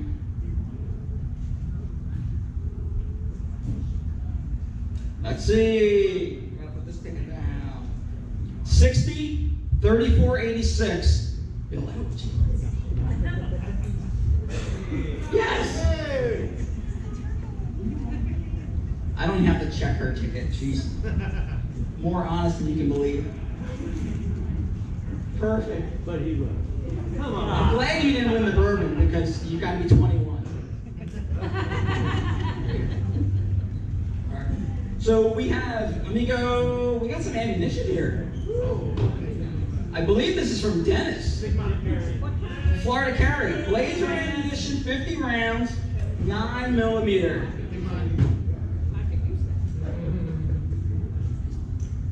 All right, here we go. 60, 34, 91. Nice. Mind you, this is the crazy lady that shot and killed a wild boar. As the boar ran away, she climbed out of the tree, chasing on foot. Were you barefoot? Did you get it? She was on her mom's roof. Okay. All right, real quick from Dan Watson with the loaded mic and Good Gun Bad Gun. He's got a whole set here. His book series. 60, 34, 91. Did I just call that? Yeah. It's rigged. Rigged.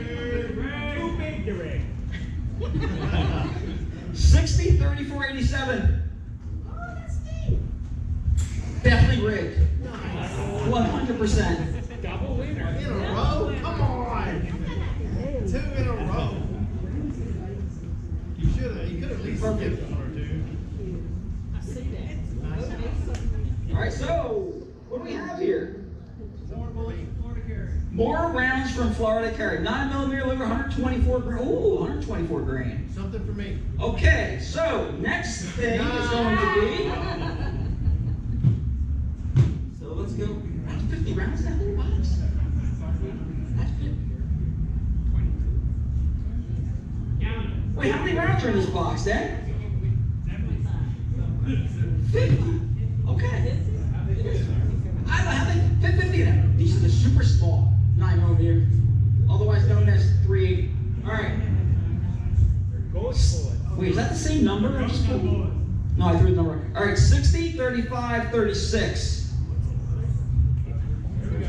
Which one? Perfect. Take your time, no rush. We're only behind. It's okay. We were behind 5 minutes after we started. We were more than 5 minutes behind you. Thank you. All right, we have a knife from the gun food again. Little credit card knife in the wallet. Real nice. That was definitely for me. I had one in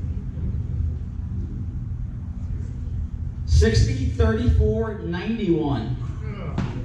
You called that again? Throw him down.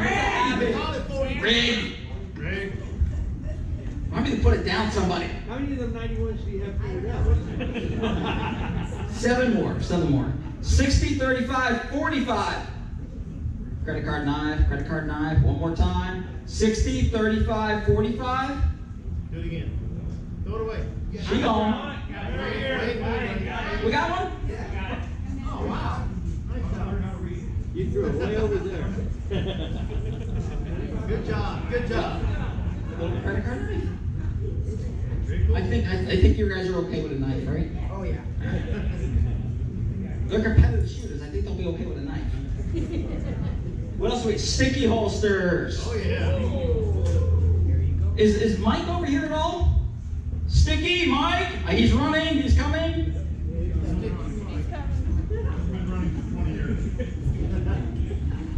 I'm gonna have Mike explain this because this thing's pretty cool. Hi guys. I love you. Love you too. The only one. Yeah. We debuted last year the rollout range bag, and this is a little bit different from the duffel bag style. Like that.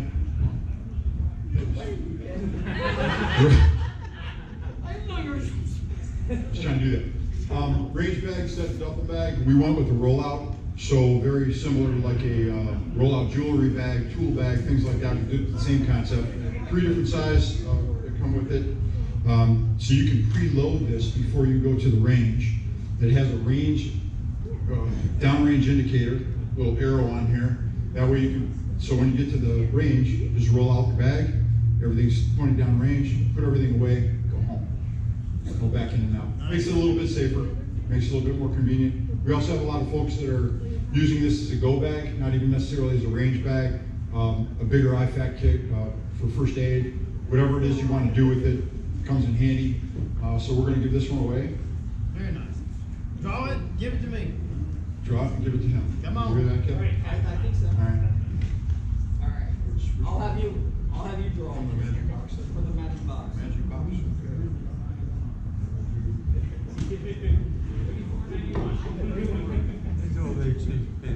We just do them last 3.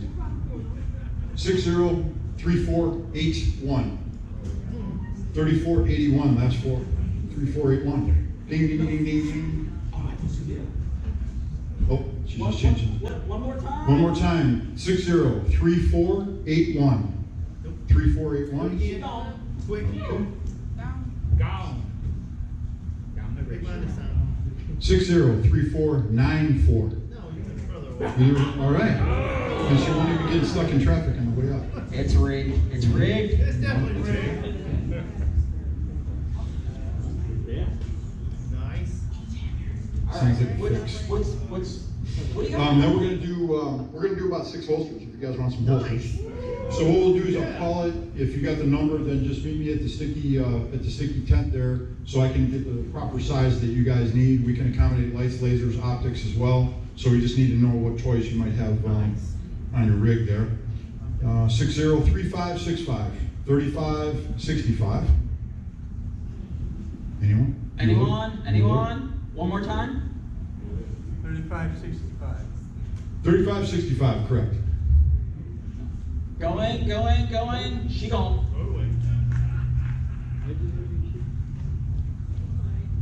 He's sexist. That's fine. 603524 3524. 3524.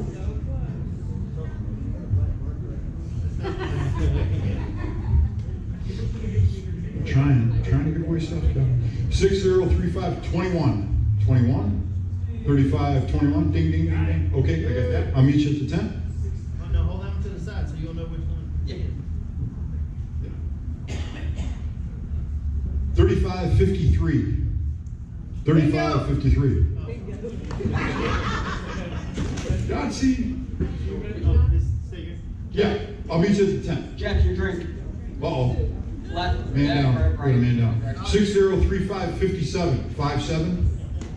3557. 3557. Meet you at the tent. 3517. 3517. 3517. Good. I'll meet you at the tent.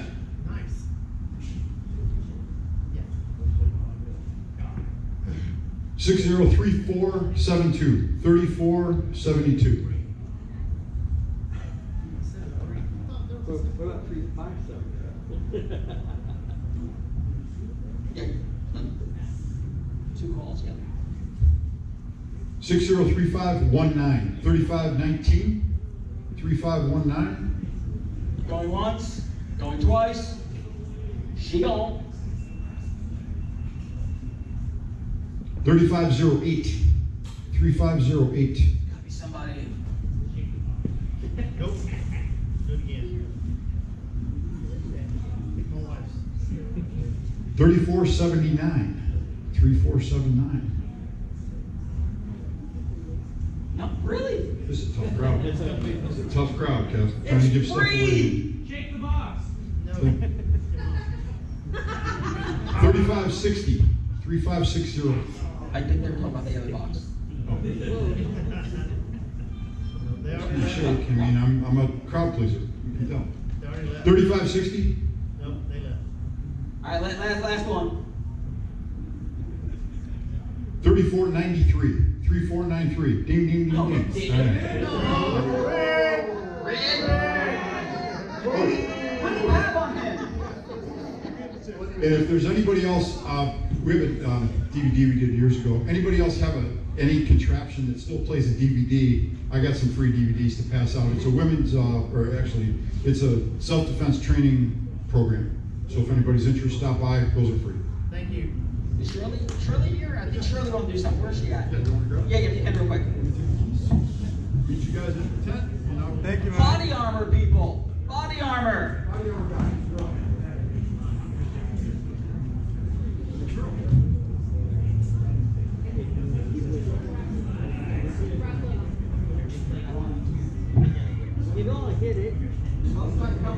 Hi, this is Jerry with YST, your safety training. This is our level 3A. That'll take 44 magnums, 357s, knives, arrows. So we're going to raffle this off, and along with that, my buddy is at the Volusia County Gun Club. You get a free day pass with it also. So you can coordinate with Tom to go there. Let them be here. 3492. Oh my. No, you No did. way. Oh my gosh, that's the lucky spot, man.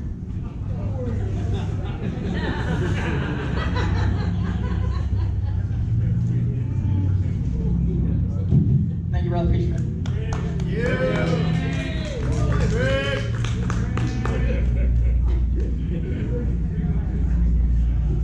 Alright, is that where's Shirley? Shirley, come up here real quick. You wanted to do a giveaway, right? If I remember correctly? Before I forget. And I'll owe you, like I owe Gina. It's Women for Gun Rights, guys. Okay, yes, my name's Shirley Wattrell. I'm the Florida State Director for Women for Gun Rights, as Gina has mentioned before. Thank you, Gina. I'm also the survivor of domestic violence. I have written a book called Heels to Holster. It not only tells you about what I had to live through, but how my transformation started, which is my first firearms class, which is why I am a 2A advocate and the Florida State Director for Women for Gun Rights. And I'm also on the board for Florida Carry. Let me add this too. This is being made into a movie. In Naples, production starts in April. It should be out at the end of the year. Dean Cain, some of you remember him as Superman in Lois and Clark. He is starring in the movie as well as supporting it. And it's being put on by JC Film Studio. And I'm very excited about that and nervous at the same time. So I'm giving away a book, a t-shirt. If this t-shirt is not the right size, we can change it, as well as a little patch for Women for Gun Rights. And make sure I don't pull your number. Is that what I get? I haven't been in here, but you seem to be the lucky one. I'm gonna have you buy my lotto ticket, okay? All right, the last three numbers are 513. Going once. Oh, we got a winner. Yeah. Awesome. Oh, come on, be a little more excited about it. All right.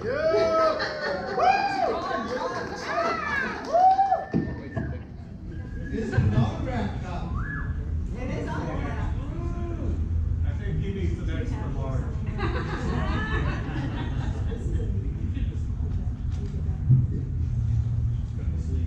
Is that it?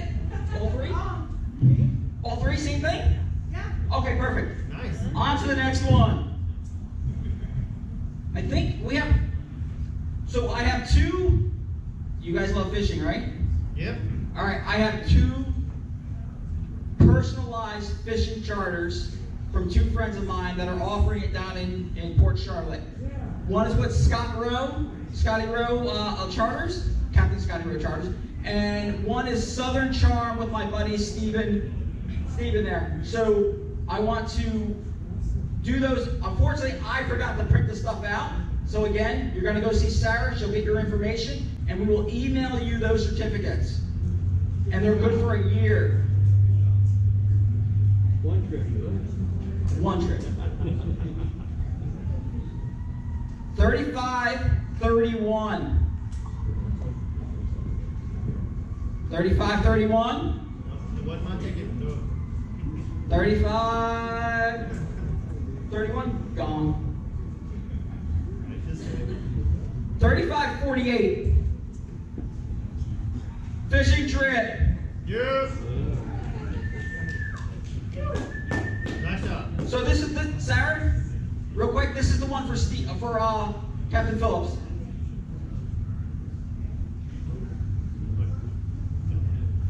All right, you guys ready? This is for Captain Scotty Rowe. This is for, so Captain Phillips was a 5-hour trip. This is a 6-hour trip with Captain Scotty Rowe. 3511. That's us, but we don't want it. Really? Okay. Put him back in. Oh yeah, I gotta put him back in.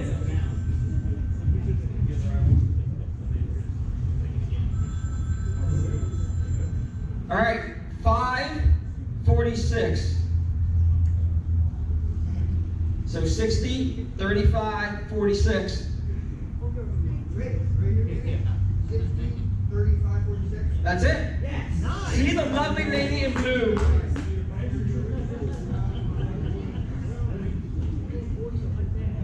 All right, what else do we have here? I think Lee. Can you come up here, Lee? Lee with short arms. So Lee is raffling off these pieces here.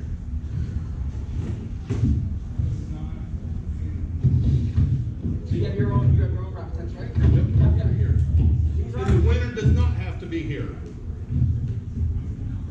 Like yours. Yes. They are the orange tickets. Orange tickets. Oh, I get to draw? You get to draw one. You didn't buy any. All right, you guys ready? It's on the back side. Oh, I'm sure my name is for. This is for the EC9S. Ken Wiley? Yes. No way. That is insane. Finally.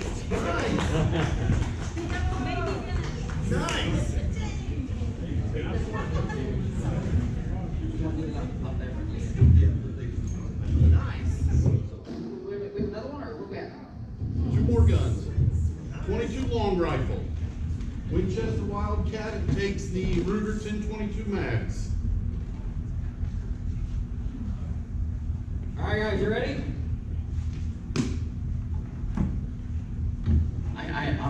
I'm embarrassed to say this name.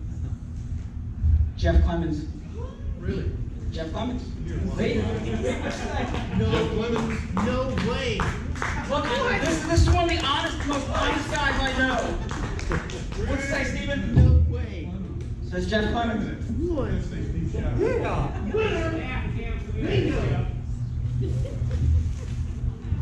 Lee, you sent me the money I was gonna spend. So what's the next one? Ruger LCP 380.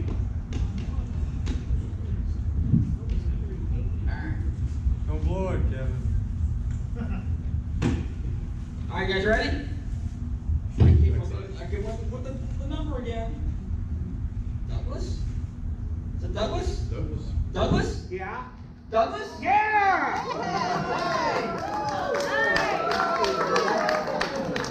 What's your last 4 digits? What's your number? Yeah. Flip it over, number. So what number? Say that number out loud. You got 2. I got it. That would be it. 9.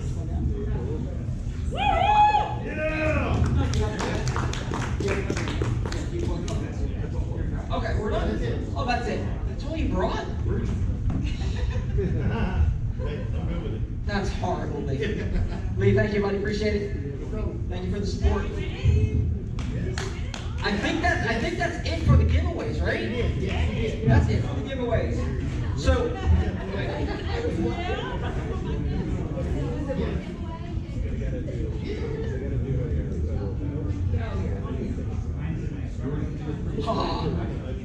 All right, for our ending, we have no more giveaways set up. But for our ending prayer, we started this back in 2021. I would like Stephen Shives to come up with our ending prayer for the event. Stephen? I kind of lied. There's one more giveaway, but it's not a raffle. Just a small appreciation from us, Stephen. Put that out for the code enforcement officer. Thank you all for coming. I hope you enjoyed it, and I hope you're more of a patriot now than you were at 10 o'clock this morning. If so, then a mission accomplished, and we didn't just come in here just for something else to do, right? But let's just ask the blessing on this afternoon, and just pray that all of you have a safe trip back to wherever you came. And Lord willing, we'll see you back again next year, the weekend after President's Day, February 21st next year. So, Heavenly Father, I thank you for the day. I thank you for your blessings over this crowd and for the joy that's been spread, for the information that's been shared, for the encouragement that has been given. And I ask that you bless each one of us as we leave this place, and pray that you go with us and keep us in safety. Lord, we ask your blessings over our nation right now. We ask your blessings and your protection and your favor over our president, over our legislators, over our government officials. Lord, I just pray that you'll give them wisdom, that you'll give them boldness, that you'll give them understanding of the people and what it means to be free. Amen. Lord, help them to protect our rights and to pursue the greatness of this nation once again. We'll just thank you for it and praise you for it all in Jesus' name. Amen. Amen. Have a wonderful afternoon. See you again real soon.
Thank you.